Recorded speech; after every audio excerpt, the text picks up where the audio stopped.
प्यारे साथियों नमस्कार। आप लोग का हार्दिक रूप से अभिनंदन करता हूं हमारे JIB and CIB made simple के इस चैनल में।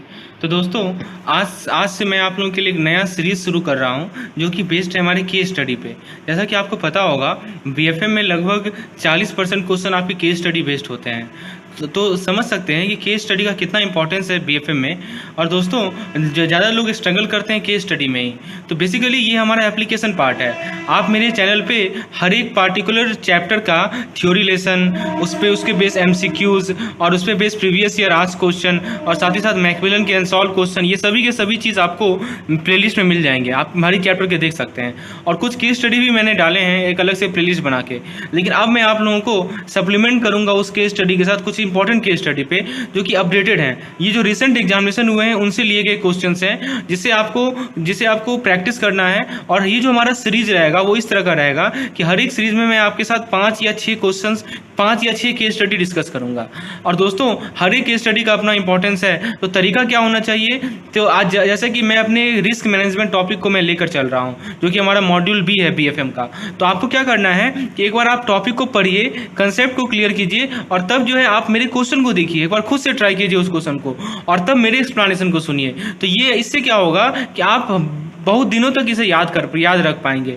हाँ, और आप यदि कुछ गलती भी करेंगे तो भी आपको पता चलेगा कि हाँ मेरा यहाँ पे गलती है और इस गलती को मैं एग्जामिनेशन में नहीं दोहराऊंगा।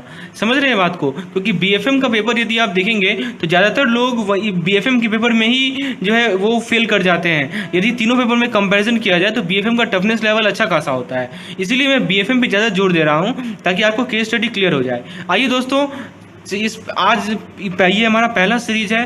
पहला सीरीज के पहले केस स्टडी को देखते हैं। इसके बाद कुल मिलाकर 5 केस स्टडीज़ होंगे। बहुत ही इंपॉर्टेंट केस स्टडीज़ हैं, अंतिम तक सुनिएगा और इस लेसन को ज़्यादा से ज़्यादा लोगों तक शेयर कीजिएगा दोस्तों।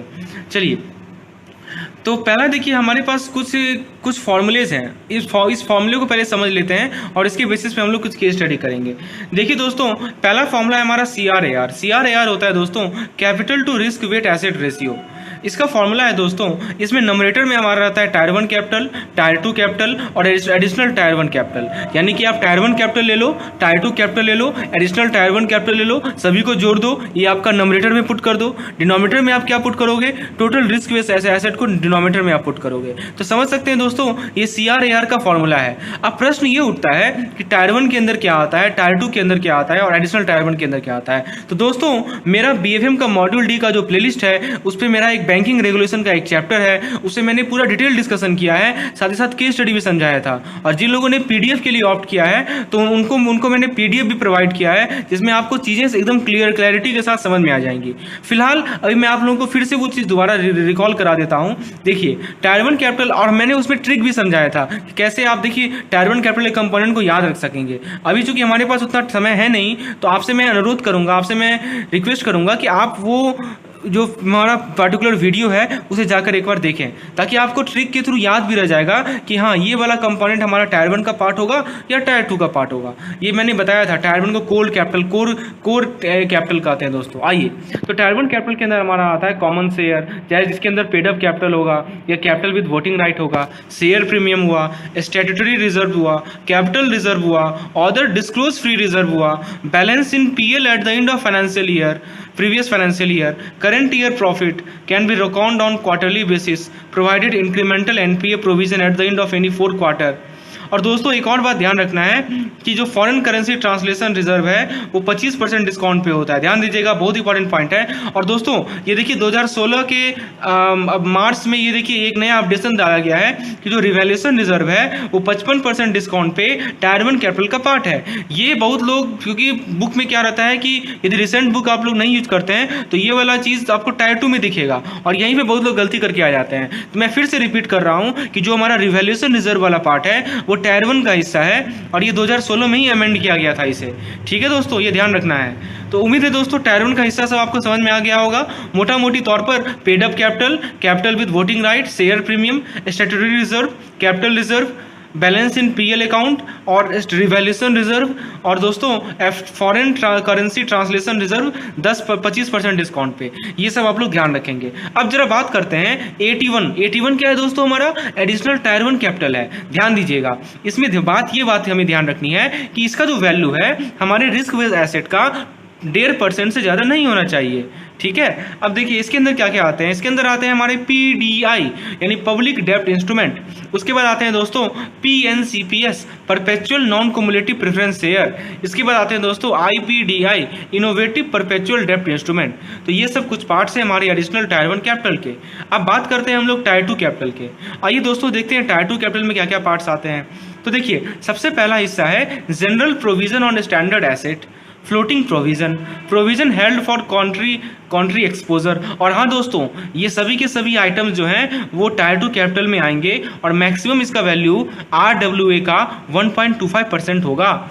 अब देखिए दोस्तों, ये जो चीज़ सब लिखा हुआ है इसको मैं हम लोग केस स्टडी के थ्रू क्लियर करते हैं। अब जैसे एग्जांपल देखिए, आपके सामने एक केस स्टडी है। पेड अप कैपिटल दे रखा है 3000 करोड़, स्टैट्यूटरी रिजर्व दे रखा है 2250 crore, perpetual non cumulative preference share दे रखा है 2000 करोड़, PCNPS उसे ही हम लोग कहते हैं perpetual non cumulative preference share, tier 2 capital दे रखा है 800 करोड़, रेजिडुअल मैच्योरिटी जो है वो 5 साल से ज़्यादा है, general provision and loss reserve हमें दे रखा है 1600 करोड़, रिवैल्यूएशन रिजर्व दे रखा है हमें 2500 crore, total risk based asset bank का दे रखा है 90,000 करोड़। अब आइए क्वेश्चन को देखते हैं। पहला क्वेश्चन में हमसे पूछा गया है कि what is the amount of common equity tyre 1 capital. ध्यान दीजिएगा दोस्तों, टायर 1 कैपिटल आपसे पूछा गया है। अब पहला तो प्रश्न यही उठता है दोस्तों कि ये जो डाटा हमें दी गई है इसमें टायर 1 कौन सा है, टायर 2 कौन सा है। तो एक बार देख लीजिए आप, टायर 1 में मैंने क्या बताया था, paid up capital, capital with voting right, फिर कैपिटल रिजर्व, फिर रिवैल्यूएशन रिजर्व, ये सभी के सभी हमारे टायर 1 कैपिटल में आते हैं। अब बताइए पेड अप कैपिटल में टायर 1 में आएगा, बिल्कुल आएगा। स्टैट्यूटरी रिजर्व टायर 1 में आएगा, बिल्कुल आएगा। तो आप देख सकते हैं ऊपर के, और रिवैल्यूएशन रिजर्व देखिए 2500 जो दिया हुआ है उसका 55% डिस्काउंट पे यानी 45%। ध्यान दीजिएगा दोस्तों, 55% डिस्काउंट है, यानी कि हमें लेना कितना है, 100 में से 55 घटा दीजिए यानी कि 45 हमें लेना है। समझ रहे हैं बात को। देखिए कुल मिलाकर यहाँ पे कैपिटल आपका 3000 हो गया, स्टैट्यूटरी रिजर्व 2250 हो गया, और जो रिवैल्यूएशन रिजर्व है वो क्या कीजिएगा आप, वो 2500 का 55% निकाल लीजिए, क्योंकि आपको मिल जाएगा 1375। लेकिन ये नहीं लेना है, आपको 45% लेना है, क्योंकि ये जो 55% है वो डिस्काउंट है। यहाँ भी बहुत लोग गलती करके आते हैं, वो 55% रट लेते हैं, लेकिन ध्यान में ये बात रखना है कि 55% डिस्काउंट पे है। डिस्काउंट का मतलब समझ में आता होगा दोस्तों, यदि 100 है तो उसमें 55 आपको डिस्काउंट मिला तो असली प्राइस कितना हुआ, 45 ही तो हुआ। तो अल्टीमेटली आपको 45% निकालना है 2500 का। 2500 क्या है हमारा, रिवैल्यूएशन रिजर्व है। तो दोस्तों आप यदि 2500 का 45% निकालेंगे तो आपको मिलेगा 1125।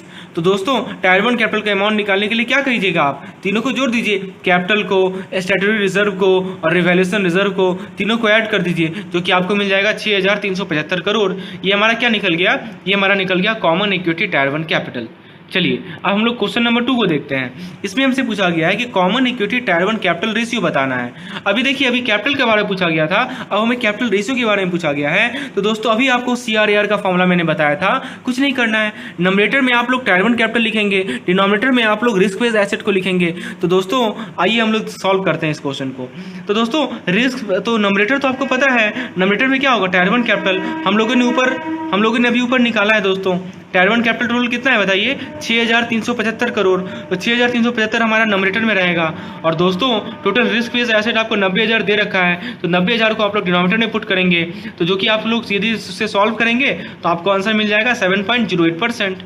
परसेंटेज निकालने के लिए 100 से मल्टीप्लाई कर दीजिए। आइए थर्ड नंबर क्वेश्चन को देखते हैं, what is the amount of additional tier 1 capital. अब दोस्तों जरा एडिशनल टायर 1 कैपिटल का कंपोनेंट देख लीजिए। तो दोस्तों एडिशनल टायर 1 कैपिटल में PCNPS आ जाता है, PDI आ जाता है, IPDI आ जाता है।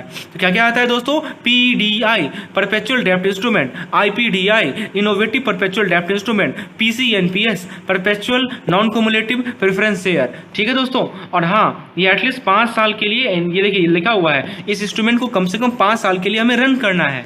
ठीक है दोस्तों, इसीलिए ये हमारा एडिशनल टायर 1 कैपिटल के पार्ट होता है। तो आइए, हमसे यही तो पूछा कि एडिशनल टायर 1 कैपिटल बताना है। तो देखिए PCNPS हमें कितना दे रखा है, 2000 करोड़ दे रखा है। ठीक है दोस्तों, तो ये जो 2000 करोड़ होगा वही तो हमारा होगा केवल एडिशनल टायर 1 कैपिटल। समझ रहे हैं बात को, एक ही तो है हमारा PCNPS, और IPD है, IPDI तो है नहीं, ना ही PDI है हमारा, एक ही तो है PCNPS। तो जो हमारा एडिशनल टायर 1 कैपिटल होगा वो कितना होगा, वो होगा हमारा 2000। अब दोस्तों चौथा नंबर क्वेश्चन में पूछा गया है what is the additional tier 1 capital ratio. अब दोस्तों रेशियो पूछा गया है, तो फिर से वही बात, जब भी रेशियो पूछा जाए तो नंबरेटर में हम लोग एडिशनल टायर 1 कैपिटल को लिखेंगे और डिनोमिनेटर में हम लोग रिस्क बेस्ड एसेट को लिखेंगे। तो नंबरेटर हमारा कितना है 2000, डिनोमिनेटर हमारा कितना है 90,000। तो जिसे आप लोग यदि परसेंटेज में निकालिएगा तो आपको मिल जाएगा 2.22%। अब दोस्तों पांचवा नंबर क्वेश्चन में क्या पूछा गया है what is the amount of tyre 2 capital. तो टायर 2 कैपिटल का अमाउंट बताना है आपको। तो जरा पहले ये देख लीजिए कि टायर 2 कैपिटल में क्या क्या आता है। तो देखिए दोस्तों, general provision on standard asset, floating provision, provision held for country exposure, investment reserve account, ठीक है, ये सब हमारे टायर 2 कैपिटल के पार्ट हैं। तो दोस्तों टायर 2 कैपिटल में आप देखिए यहाँ पे जनरल प्रोविजन आपको दे रखा है 1600 करोड़ ये होंगे, ठीक है दोस्तों। तो यही तो हमें मुझे दिख रहा है टायर 2 वाला पार्ट। तो एक ही हमारा tyre 2 general provision and loss reserve. और हाँ दोस्तों, ये ध्यान ये बात रखना है कि देखिए टायर 2 कैपिटल इंस्ट्रूमेंट है हमारा कितना 800 रुपया है, ठीक है, 800 करोड़, ठीक है दोस्तों। यहाँ देखिए लिखा हुआ है टायर 2 कैपिटल हमारा 800 करोड़ है और जो जनरल प्रोविजन लॉस रिजर्व है वो हमें दे रखा है 1600 करोड़। और दोस्तों हमारा रिस्क बेस कितना दिया हुआ है देखिए तो 90,000 करोड़ दिया हुआ है। और अभी मैंने बताया दोस्तों कि ये जो टोटल अमाउंट है टायर 2 का वो मैक्सिमम कितना हो सकता है, तो रिस्क बेस एसेट का 1.25% ही एडमिट कर सकते हैं दोस्तों, ये बात हमेशा ध्यान रखना है। तो रिस्क बेस एसेट हमारा है कितना, वो है हमारा 90,000 करोड़। इसका हम लोग क्या करेंगे 1.25% निकालेंगे। तो आप निकालिए, देखिए 1.25% यदि आप निकालिएगा रिस्क बेस एसेट का तो वो आपको मिल जाएगा 1125। यानी कि जो हमारा जनरल प्रोविजन और लॉस रिजर्व है वो मैक्सिमम कितना हो सकता है 1125 ही तो हो सकता है। और हमें क्वेश्चन में कितना दिया हुआ है 1600 करोड़ दिया हुआ है। तो दोस्तों यदि आप लोग एक गलती यहाँ पे कर सकते हैं, मैं वो चीज बता रहा हूं जो कि लोग कॉमनली गलती करके आते हैं, समझिए बात को। टायर 2 कैपिटल में मैंने क्या बताया कि जो general loss and general provision and loss reserve है उसका मैक्सिमम वैल्यू आपको 1.25% ही लेना है हमारे रिस्क बेस एसेट का। अब क्वेश्चन जानबूझकर आपको 1600 देगा और आप गलती क्या करेंगे कि 1600 को वहां पुट कर देंगे और आपका आंसर गलत आएगा। ध्यान दीजिएगा दोस्तों, 1600 नहीं लेना है, क्योंकि यदि हम लोग रिस्क बेस एसेट का 1.25% निकालते हैं तो हमें मिलता है 1125, जो कि हमारे 1600 से कम है। और 1125 ही मैक्सिमम वैल्यू है हमारा general provision and loss reserve का। समझ में आ रहा होगा दोस्तों। यदि नहीं समझ में आ रहा है तो कमेंट सेक्शन में लिखिए, मैं फिर से समझाऊंगा। लेकिन समझना बहुत जरूरी है, इन छोटी छोटी बात को समझना बहुत जरूरी है, क्योंकि यही गलती आप करके आते हैं एग्जामिनेशन टाइम में और फिर आपको रह जाते 1 मार्क्स से 2 मार्क्स से। समझ रहे हैं बात को। तो दोस्तों आपका टायर 2 कैपिटल 800 तो पहले से था ही और साथ ही साथ 1125 होगा, 1600 नहीं लेना है, 1125 लेना है, ये आपको क्लियर होनी चाहिए, ठीक है। दोनों को जोड़ दीजिए तो आपको मिल जाएगा 1925। अब दोस्तों लास्ट में क्या पूछा जाएगा, लास्ट में पूछा जाएगा आपसे CRAR बताओ कितना है। तो क्या कीजिएगा T1 यानी टायर 1 कैपिटल, AT1 यानी additional tier 1 capital plus T2 यानी टायर 2 कैपिटल, इन तीनों का सम को नंबरेटर में पुट करेंगे और डिनोमिनेटर में हम लोग रिस्क बेस एसेट यानी RWA को पुट करेंगे, जिसको सिंप्लीफाई करने पे आपको वैल्यू मिल जाएगा 11.44%। अब दोस्तों क्वेश्चन ये पूछेगा कि हमारा जो जनरल रिजर्व और लॉस रिजर्व है जो कि टायर 2 कैपिटल के लिए एलिजिबल है उसका अमाउंट कितना है। तो 1125 ही तो है हमारा, ठीक है। अब देखिए लास्ट क्वेश्चन पूछा गया है 6 number, what is total capital adequacy ratio. तो टोटल कैपिटल डिटेल कितना है, टायर 1 कैपिटल है 6375, एडिशनल टायर 1 कैपिटल है हमारा 2000 करोड़ और टायर 2 कैपिटल है 1925। तो टोटल कैपिटल कितना निकल गया 10,300 और रिस्क बेस एसेट कितना है हमारा 90,000। दोनों को डिवाइड कर दीजिए तो आपको CRAR मिल जाएगा। तो दोस्तों उम्मीद है आपको चीजें एकदम क्रिस्टल क्लियर हो गई होंगी कि टायर 1 कैपिटल का हिस्सा कौन होता है, टायर 2 कैपिटल का हिस्सा कौन होता है। ध्यान रखिएगा रिवैल्यूएशन रिजर्व 55% डिस्काउंट पे लेना है, यानी कि 45% लेना है, ये पहली बात जो कि ध्यान रखनी है। दूसरी बात याद रखिएगा, मैं शॉर्ट में बता रहा हूँ, PCNPS, PDI, IPDI ये तीनों के तीनों हमारे एडिशनल टायर 1 कैपिटल के पार्ट्स हैं। और तीसरा फैक्ट याद रखिएगा कि जो हमारा general provision and loss reserve है वो मैक्सिमम वैल्यू 1.25 होना चाहिए रिस्क बेस एसेट का। ये तीनों पॉइंट को कहीं नोट कर लीजिए ताकि आप लोग जब रिवाइज करें तो ये तीनों पॉइंट को आप ध्यान में रखें, इस पे आप गलती करके ना आए। चलिए इस पे आप सही करके आए। आइए हम लोग अपने दूसरे केस स्टडी पे आते हैं। तो पहला केस स्टडी जो था हमारा वो कैपिटल पे बेस्ड था, टायर 1, टायर 2 और टायर 3 एडिशनल टायर 1 कैपिटल पे। अब हम लोग जरा ये बात करते हैं कि common equity tyre 1 capital, CET1, CCB capital conservation buffer, AT1 और टायर 2 कैपिटल के बेस हम लोग केस स्टडी करने वाले हैं। तो आइए कुछ पहले थ्योरी को पढ़ लेते हैं। जैसा कि मेरा अप्रोच यही रहा है कि पहले आपको मैं कुछ थ्योरी पढ़ा दूं फिर मैं केस स्टडी करवाऊं, ताकि आपका कंसेप्ट क्लियर हो और फिर केस स्टडी बनाने में मजा आए। चलिए दोस्तों पहले कुछ थ्योरी को पढ़ते हैं। जैसा कि आपको पता होगा बेसल 1 आया था, बेसल 2 आया था, ठीक है, BCBS। Banking code on Basel code on banking supervision. तो दोस्तों 3 पिलर कहा गया है बेसल 2 का। पिलर 1 जो कि कैपिटल रिक्वायरमेंट है, पिलर 2 जो कि सुपरवाइजरी रिव्यू है, पिलर 3 जो कि मार्केट डिसिप्लिन है।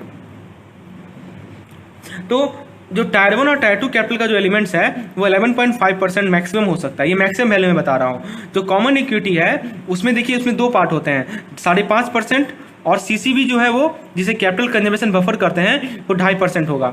ठीक है, तो दोनों को जोड़ दीजिए तो कितना हो जाएगा, 5.5 और 2.5 जोड़िएगा तो कितना हो जाएगा 8%। इसके बाद जो बी है हमारा वो है एडिशनल टायर 1 कैपिटल। ये ध्यान रखिएगा ये 1.5% से ज़्यादा नहीं होगा। किसका 1.5%? तो रिस्क बेस्ड एसेट का 1.5% से ज़्यादा ये नहीं होगा। ठीक है, इसके अंदर क्या आता है, पीडीआई आता है और पीएनसीपीएस आता है, अभी हम लोगों ने देखा था। और जो टायर 2 कैपिटल है वो 2% होगा, इसके अंदर पीसीपीएस और आरएनसीपीएस आता है। ठीक है दोस्तों, समझ में आ रहा होगा आपको। दोस्तों यदि आपको इस पीडीएफ की रिक्वायरमेंट है और साथ ही साथ मेरे चैनल पे जो पूरा सीआईबी का कंप्लीट जो मटेरियल है उसकी पीडीएफ की रिक्वायरमेंट है, तो दोस्तों ये एक पेड मटेरियल है। जो जिन लोगों को उसकी रिक्वायरमेंट है तो आप इससे पहले इसमें डिस्क्रिप्शन में जाइए, वहाँ पे आपको वीडियो का एक लिंक मिलेगा, उससे मैंने अच्छे तरीके से समझाया है कि यदि आपको पीडीएफ की रिक्वायरमेंट हो तो आपको क्या करना है। मैं आपको पूरा कंप्लीट सीआईबी कोर्स मटेरियल का पीडीएफ प्रोवाइड करूंगा और साथ ही साथ इससे पहले जो मैंने वीडियो बनाया है strategy to clear CIB in 3 month, उसे जरूर जाकर देखिए। अब लगभग आपके पास 3 महीना ही रह गया है, उस स्ट्रेटजी को फॉलो कीजिए, निश्चित रूप से आप सफलता पाएंगे। आइए दोस्तों हम लोग जरा बात कर लेते हैं पीडीआई क्या होता है, परपेचुअल डेब्ट इंस्ट्रूमेंट। पीएनसीपीएस क्या होता है, perpetual non cumulative preference share. अब दोस्तों बेसल 3 जो रूल आया आरबीआई का उसमें क्या कहा गया कि जो टायर 1 और सीआरआर का जो रिपोर्टिंग है, जो भी एडिशनल टायर 1 रहेगा और जो टायर 2 रहेगा वो सेम प्रोपोर्शन में रहेगा। ठीक है, मिनिमम यदि 9% टोटल कैपिटल है तो मैक्सिमम 81 1.5% होगा और टायर 2 जो है वो 2% मैक्सिमम होगा। ये चीज़ मैंने ऊपर आपको समझा दिया है। अब आइए हम लोग केस स्टडी को करते हैं। किसी बैंक का CET1 जो है वो है हमारा RWA का 7.5%। ठीक है, मैक्सिमम कितना हो सकता है, चलिए। उसके बाद CCB जो है वो है RWA का 2.5% और टोटल CET1 जो है वो RWA का है 10%। एडिशनल टायर 1 जो है वो 3% है RWA का। ये सब डाटा आपको दी गई है। परपेचुअल डेब्ट इंस्ट्रूमेंट PDI, IPDI, PNCPS, ये सब तीनों के तीनों हमारे एडिशनल टायर 1 कैपिटल के पार्ट्स हैं। टायर 2 कैपिटल जो है वो 2.5% है RWA का। ये सब डाटा आपको दी गई है। पहला क्वेश्चन है PNCPS PDI eligible amount is equal to if common equity tier 1 CET1 is 5.5%, eligible AT1 is 1.5%। अब दोस्तों समझिए, आपसे क्वेश्चन में क्या पूछा गया है, आपसे क्वेश्चन में पूछा गया है कि यहाँ पे आपको एलिजिबल AT1 अमाउंट कितना दे रखा है, 1.5% दे रखा है और CET1 कितना दे रखा है, CET1 आपको दे रखा है 5.5%। तो आप ये बताइए कि ये जो आपका एलिजिबल AT1 है वो CET1 का कितना परसेंट है। तो आप क्या कीजिएगा बताइए, देखिए 7.5% तो आपका टोटल अमाउंट है। तो दोस्तों इसमें आपको ये निकालना है कि टोटल एलिजिबल कैपिटल बैंक का कितना होगा। उसके अंदर आपका टायर 1 कैपिटल आएगा जिसमें प्लस CCB आएगा यानी कैपिटल कंजर्वेशन बफर आएगा, प्लस एडिशनल टायर 1 कैपिटल आएगा, प्लस टायर 2 कैपिटल आएगा। आइए दोस्तों सबसे पहले हम लोग टायर 1 कैपिटल निकालते हैं। तो दोस्तों ऐसे देखिए, आप लोग एक यूनिटरी मेथड का क्वेश्चन है, आप ऐसे समझिए, ऐसे सोचिए इसको कि जब हमारा CET1 5.5% है तो एलिजिबल AT1 कितना है, 1.5%।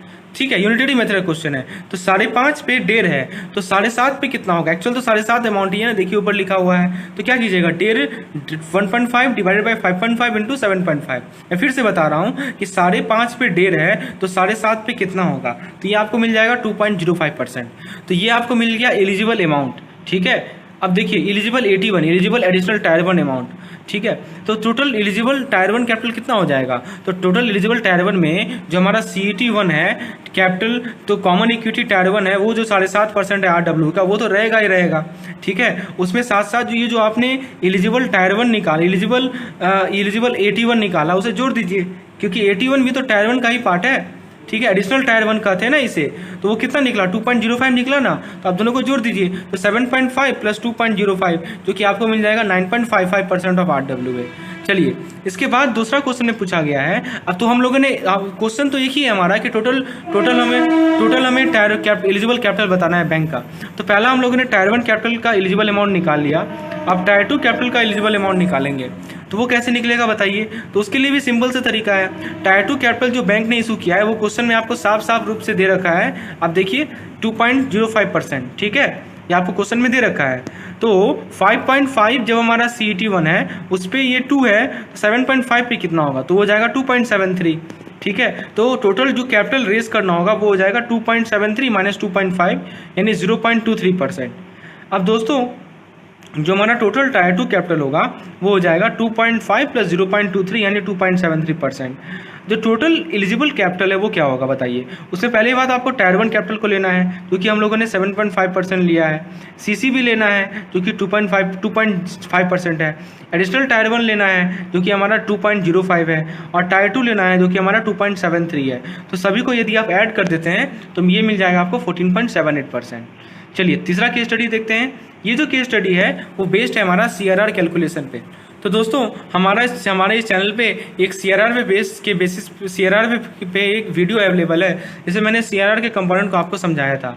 देखिए बैंक कैपिटल दे रखा है 4400 करोड़, रिजर्व दे रखा है 8600 करोड़, डिमांड डिपॉजिट दे रखा है 26,000 crore, saving 82,000 crore, term deposit 1,32,200, term deposit from bank 5200 crore, नवाट refinance 600 crore, borrowing from financial institution 800 crore. ये सब डाटा आप देख सकते हैं दी गई हैं। पहला क्वेश्चन पूछा गया है कि लायबिलिटी जिसे हम लोग NDTL में इंक्लूड नहीं करेंगे, NDTL क्या होता है, net demand and time liability, उसका अमाउंट बताना है। तो दोस्तों देखिए सबसे पहले इसमें क्या क्या आता है, ये चीज़ मैंने अच्छे तरीके से समझाया था अपने वीडियो में, आप जाके वहाँ देख सकते हैं। अभी फिलहाल मैं शॉर्ट में समझा देता हूँ। तो दोस्तों इसका करेक्ट आंसर है 18,800 करोड़। इसमें देखिए कैपिटल आएगा, कैपिटल कितना है हमारा 4400 करोड़, रिजर्व आएगा वो कितना है 8600 crore, term deposit from bank कितना है 5200 करोड़, और refinance from NABARD not taken part of NDTL वो कितना है 600। ठीक है, तो जो बैंक जो हमारा नाबार्ड का रीफाइनेंस है वो कितना है हमारा 600 करोड़। तो सभी को आप जोड़ देंगे तो वो हमारा हो जाएगा 18,800 करोड़। अब दोस्तों ये था हमारा क्या कि लायबिलिटी जिसे हम लोग NDTL में इंक्लूड नहीं करेंगे।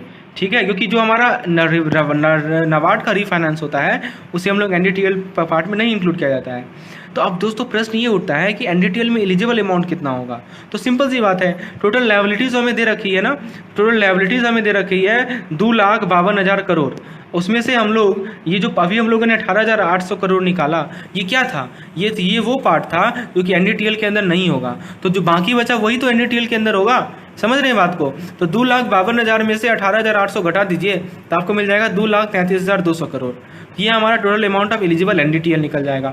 तो याद रखिएगा कैपिटल हो, रिजर्व हो, बैंक का टर्म डिपॉजिट हो और नाबार्ड का रीफाइनेंस हो, ये 4 चीज़ें याद रखिएगा NDTL का पार्ट नहीं होता है। NDTL के बारे में डिटेल डिस्कशन मेरे एक वीडियोस अवेलेबल है हमारे चैनल पे CRR और SLR पे, जिसको आप जाके देख सकते हैं, हमारे PFM के मॉड्यूल डी के प्लेलिस्ट में अवेलेबल है। क्वेश्चन नंबर 3 में पूछा गया है at CRR 4% by RBI what will be the average balance to be maintain with RBI। तो बहुत सिंपल है, आपका टोटल लायबिलिटीज है कितना, आपका अमाउंट ऑफ एलिजिबल NDTL है कितना 2,33,200 है ना, उसका 4% आप निकाल लीजिए जो कि मिल जाएगा 9,328 करोड़। ठीक है, यही जो एवरेज बैलेंस है जो कि RBI को मेंटेन करना पड़ेगा। अब दोस्तों क्वेश्चन में ये कहा गया है कि जब हम लोग NDTL को CRR पर्पज के लिए कैलकुलेट करते हैं तो किस किस लायबिलिटी को एक्सक्लूड करना है। अभी हम लोगों ने देखा है कैपिटल को, रिजर्व को, नाबार्ड के रीफाइनेंस को, चाहे वो NHB नेशनल हाउसिंग बैंक के रीफाइनेंस को या RBI के रीफाइनेंस को या इंटर बैंक डिपॉजिट हो, इन सभी के सभी इंटर बैंक डिपॉजिट जिसका मैच्योरिटी 15 दिन हो या उससे ज़्यादा हो, इन सभी के सभी को हम लोग एक्सक्लूड करते हैं, लायबिलिटीज़ को एक्सक्लूड करते हैं जब NDTL को कैलकुलेट करते हैं। तो दोस्तों इस चीज़ को नोट कर लीजिएगा कि जब हम लोग NDTL को कैलकुलेट करते हैं तो किन चीज़ों को हम लोग एक्सक्लूड करते हैं। जिन लोगों को PDF चाहिए उनको मैं बता चुका हूँ कैसे आप लोग PDF एक्सेस कर सकते हैं। डिस्क्रिप्शन बॉक्स में आपको एक लिंक मिलेगा, जिस पर क्लिक करके आपको PDF मिल जाएगा। अब दोस्तों चौथा नंबर केस स्टडी है हमारा, अब CRAR को कैलकुलेशन निकाले, बहुत ही इंपॉर्टेंट है एग्जाम पॉइंट ऑफ व्यू से। देखिए कैपिटल हमें 400 करोड़ दे रखा है, फ्री रिजर्व हमें 300 करोड़ दे रखा है, रिवैल्यूएशन रिजर्व हमें 300 crore, PNCPS 100 crore, provision and contingency 200 crore, subordinate डेप्ट हमें दे रखा है 300 crore, total RW for credit and operational risk दे रखा है 10,000 crore, RW for market risk दे रखा है 4,000 करोड़। पहला क्वेश्चन पूछा गया टायर 1 कैपिटल बताना है। अभी हम लोगों ने टायर 1 कैपिटल देखा था दोस्तों, इसको मैं दोबारा नहीं बताऊंगा। तो दोस्तों इसमें ट्रैवल कैपिटल में कैपिटल आएगा, फ्री रिजर्व आएगा और रिवैल्यूएशन रिजर्व का 45% ही आएगा। तो कैपिटल है हमारा 400 करोड़, फ्री रिजर्व है हमारा 300 करोड़ और रिवैल्यूएशन रिजर्व है हमारा 300 का यदि आप 45% निकालेंगे तो आपको मिल जाएगा 135। सबको जोड़ दीजिए तो 835 करोड़ आपका आंसर होगा, क्योंकि रिवैल्यूएशन रिजर्व जो है वो टायर 1 कैपिटल का पार्ट है, डिस्काउंटेड वैल्यू है 55 अभी हम लोगों ने देखा था। दूसरा क्वेश्चन पूछा गया है कि टायर 2 कैपिटल का अमाउंट बताना है। तो टायर 2 में क्या आता था बताइए, प्रोविजन एंड कंटीजेंसी, सबऑर्डिनेट डेप्ट, ठीक है, पीएनसीपीएस तो एडिशनल टायर 1 कैपिटल का पार्ट होता है, ठीक है दोस्तों। तो प्रोविजनल कंटीजेंसी कितना है 200 और हमारा सबऑर्डिनेट डेप्ट कितना है 300, ठीक है। और हम अभी मैंने बताया था कि ये जो है हमारा क्रेडिट रिस्क, हाँ तो ये हमारा इसका आंसर है, ठीक है। तो दोनों को जोड़ दीजिए। अब दोस्तों तो एलिजिबल अमाउंट ऑफ प्रोविजन, अब देखिए जो टायर 2 कैपिटल है उसके लिए एलिजिबल अमाउंट ऑफ प्रोविजन कितना होगा, तो वो हमारा होता है क्रेडिट रिस्क वेट एसेट का 1.5%। तो क्रेडिट रिस्क वेट एसेट कितना दे रखा है देखिए क्वेश्चन में, क्रेडिट रिस्क वेट एसेट जो है टोटल RWA जो दे रखा है वो है 10,000 करोड़। तो 10,000 करोड़ का आप लोग 1.25% यदि निकालेंगे तो 125 करोड़ मिल जाएगा। तो टोटल टायर 1 कैपिटल कितना, टोटल टायर 2 कैपिटल कितना हो जाएगा 300 प्लस 125। अब एक बार टायर 2 कैपिटल का कंपोनेंट एक बार देख लीजिए दोस्तों, इससे आपको क्लियर हो जाएगा। देखिए अभी मैंने बताया था कि RWA का 1.25% होगा। इसमें क्या क्या आएगा, general provision of standard asset, floating provision, provision health, कोई भी प्रोविजन हो, ठीक है, वो हमारा टायर 2 का पार्ट होता है। समझ रहे हैं बात को। तो कोई भी प्रोविजन होता है वो हमारा टायर 2 का पार्ट होता है और वो मैक्सिमम कितना होता है रिस्क बेस्ड एसेट का 1.25%। अब इसी कंसेप्ट को मैं यहाँ अप्लाई कर रहा हूँ दोस्तों, ये जो कंसेप्ट अभी मैंने जो बताया उसी को मैं अप्लाई कर रहा हूँ। देखिए यहाँ पे जो हमारा टायर 2 का कंपोनेंट जब हम लोग निकाल रहे हैं तो सबऑर्डिनेट डेप्ट तो 300 का 300 पूरा ले लेंगे, लेकिन ये जो प्रोविजन कंटीजेंसी रिजर्व है 200 इसका 1 तो ये हमें ये देखना है कि जो हमारा टोटल रिस्क बेस्ड एसेट है वो कितना है, वो है हमारा 10,000 अभी मैंने बताया था, और 10,000 का 1.25% निकालिए तो कितना मिलेगा 125 ही तो मिलेगा। तो मैक्सिमम बताइए 125 बड़ा है कि 200 बड़ा है, ऑब्वियस सी बात है 200 बड़ा है। हमको 125 मैक्सिमम अमाउंट है, 1.25% मैक्सिमम अमाउंट है, इसके ऊपर नहीं लेना है, इसलिए 200 हम लोग नहीं लेंगे, हम लोग लेंगे तो 125 ही लेंगे। इस बात को समझिए बात को, ठीक है। प्रोविजनिंग जो लेते हैं हम लोग टायर 2 कैपिटल में वो हमारे टोटल रिस्क बेस्ड एसेट का 1.25% ही मैक्सिमम होगा। ये दूसरा एग्जाम्पल, इससे मैं ये चीज़ समझा रहा हूँ। तो कुल मिलाकर टायर 2 में क्या हो गया, हमारा जो सबऑर्डिनेट डेप्ट है वो तो 300 का 300 होगा, लेकिन जो प्रोविजनिंग होगा वो 200 के जगह 125 होगा। तो टोटल जोड़ दीजिए आपको मिल जाएगा 425। टोटल रिस्क बेस्ड एसेट कितना हो गया, तो ये हमारा टायर 2 कैपिटल निकल गया। अब रिस्क बेस्ड एसेट टोटल निकालना है तो देखिए एक जगह आपको 10,000 है वो क्रेडिट और ऑपरेशनल रिस्क का है और एक हमारा मार्केट रिस्क है। कुल मिलाकर 3 ही तरह के तो रिस्क होते हैं, आप लोग को जानते होंगे, credit risk, market risk, operational risk. तो सभी को जोड़ दीजिए तो 14,000 आपको RWA मिल गया। आपसे क्वेश्चन में CRAR ही तो पूछा है और CRAR के फॉर्मूला मैंने आप लोग को ऑलरेडी बता चुका हूँ। तो इसमें क्या क्या पार्ट आता है बताइए, tyre 1 capital plus 81 plus tyre 2 capital divided by RWA। तो देखिए टायर 1 कैपिटल हम लोग ने निकाल लिया 835, अभी निकाला है देख सकते हैं। टायर 2 कैपिटल अभी हम लोग ने निकाला है वो है 100, वो कितना है 425, ठीक है। और एडिशनल टायर 1 कैपिटल देखिए PNCPS आपको दे रखा है वो कितना है आपका 100 करोड़ है। सभी को जोड़ दीजिए तो आपको, और उसको 14,000 से डिवाइड कर दीजिए तो 9.7 आपका आंसर है। आइए अपने 5वां नंबर केस स्टडी पे आते हैं। ये RWA रिस्क बेस्ड एसेट पे बेस्ड है। देखिए सिक्योर्ड स्टाफ लोन है 5,000 करोड़ का, अदर स्टाफ लोन है 10,000 करोड़ का, होम लोन है 15,000 करोड़ का, LTV loan to value ratio है 80% का, इंडिविजुअल लोन अमाउंट जो है 30 लोन से एक्सीड नहीं करेगा। AAA रेटेड कंपनीज का जो शेयर के अगेंस्ट जो लोन है वो 2,000 करोड़ है, जो लोन CGTMSE गारंटी कर रही है वो 30,000 करोड़ है, रिटेल लोन हमारा 30,000 करोड़ है। ये सभी डाटा हमें दी गई है, इसके लिए आपको निश्चिंत रहना है, इसके लिए बिल्कुल ही घबराना नहीं है, ये डाटा आपको क्वेश्चन में दी जाएगी। अब आइए क्वेश्चंस को देखते हैं। क्वेश्चंस में पूछा गया है कि आपको स्टाफ सिक्योर्ड लोन का रिस्क वेट बताना है। तो दोस्तों इसका एक चार्ट होता है, ये मैंने एक स्पेशली वीडियो बनाया है अपने VFM के मॉड्यूल B के प्लेलिस्ट में आपको मिल जाएगा, उसको जाके एक बार देखिए। मैंने समझाया है कि जो हमारा सिक्योर्ड स्टाफ लोन होता है उसमें जो रिस्क बेस्ड एसेट होता है वो 20% होता है, ठीक है दोस्तों।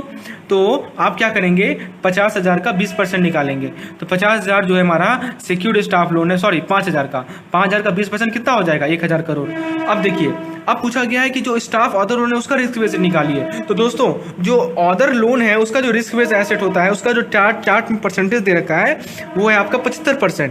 ये सब डाटा आपको याद होनी चाहिए, ये मैंने अपने वीडियो में भी समझाया था, इसीलिए कर रहा हूँ सीक्वेंस वाइज। जैसा कि मैंने पिछले वीडियो में समझाया था कि आपको किस सीक्वेंस में क्या चीज़ पढ़ना है ताकि आप लोग निश्चित रूप से अपने 3 महीने में CIB को क्रैक कर पाएं। उस वीडियो में जाके समझिए एक बार। तो दोस्तों 75% निकालना है किसका? 75% निकालना है 10,000 का। 10,000 क्या है हमारा? स्टाफ अदर लोन है, तो निकालिए 10,000 का 75%, जो कि आपको मिल जाएगा 7,500 करोड़। अब दोस्तों लोन अगेंस्ट शेयर, तो उस पर रिस्क बेस निकालना है। तो दोस्तों वो होता है उस पर जो हमारा रिस्क बेस होता है वो 125% होता है। और लोन अगेंस्ट शेयर लिया कितना गया है? तो वो लिया गया है 2,000 करोड़ का। तो 2,000 करोड़ का 125% निकाल लीजिए तो आपको मिल जाएगा 2,500 crore. CGTMSE loan fully guaranteed रहता है, उस पर कोई रिस्क बेस होता ही नहीं है दोस्तों, ये ध्यान रखिएगा। तो जब भी आपसे CGTMSE के द्वारा जो लोन गारंटेड है उस पर रिस्क वेट निकालने पूछा जाए तो उसको आप लोग 0 कहिएगा, क्योंकि रिस्क बेस एसेट का 0% होता है उस पर। चलिए यदि हाउसिंग लोन का बात किया जाए तो दोस्तों एक चार्ट होता है LTV रेशियो के बेसिस पे कि LTV रेशियो हमारा है कितना, loan to asset value ratio हमारा है कितना।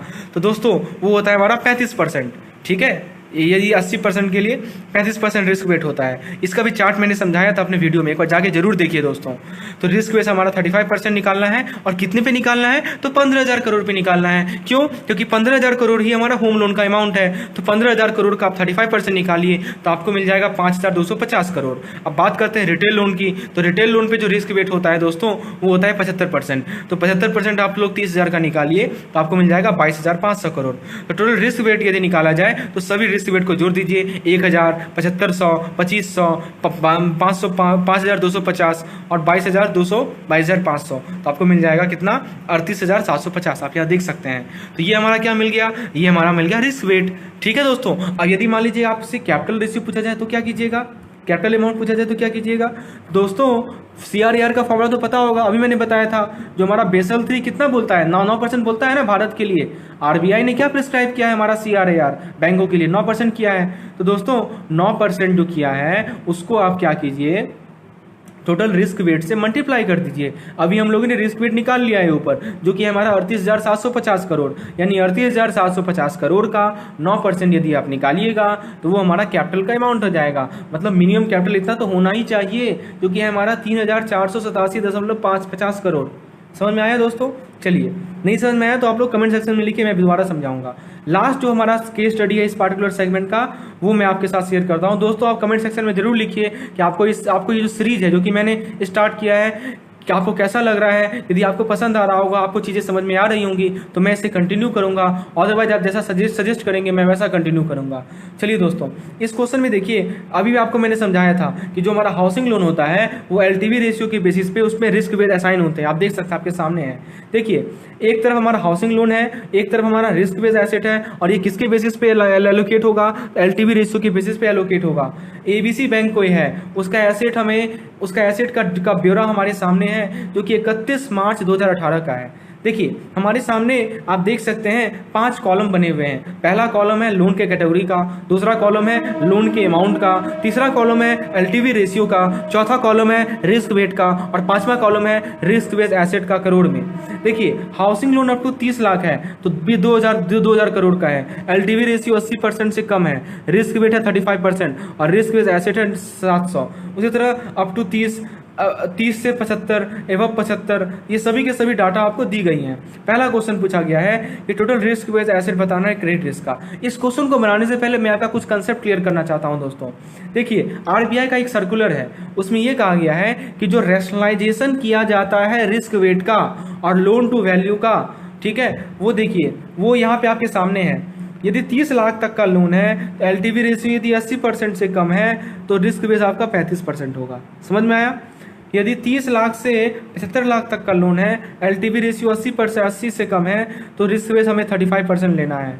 और दोस्तों यदि 75 लाख से भी ज़्यादा का लोन है तो LTV रेशियो यदि 75 से कम है तो रिस्क वेट हमें 50% लेना है। तो ये चीज़ आप ध्यान में रखेंगे।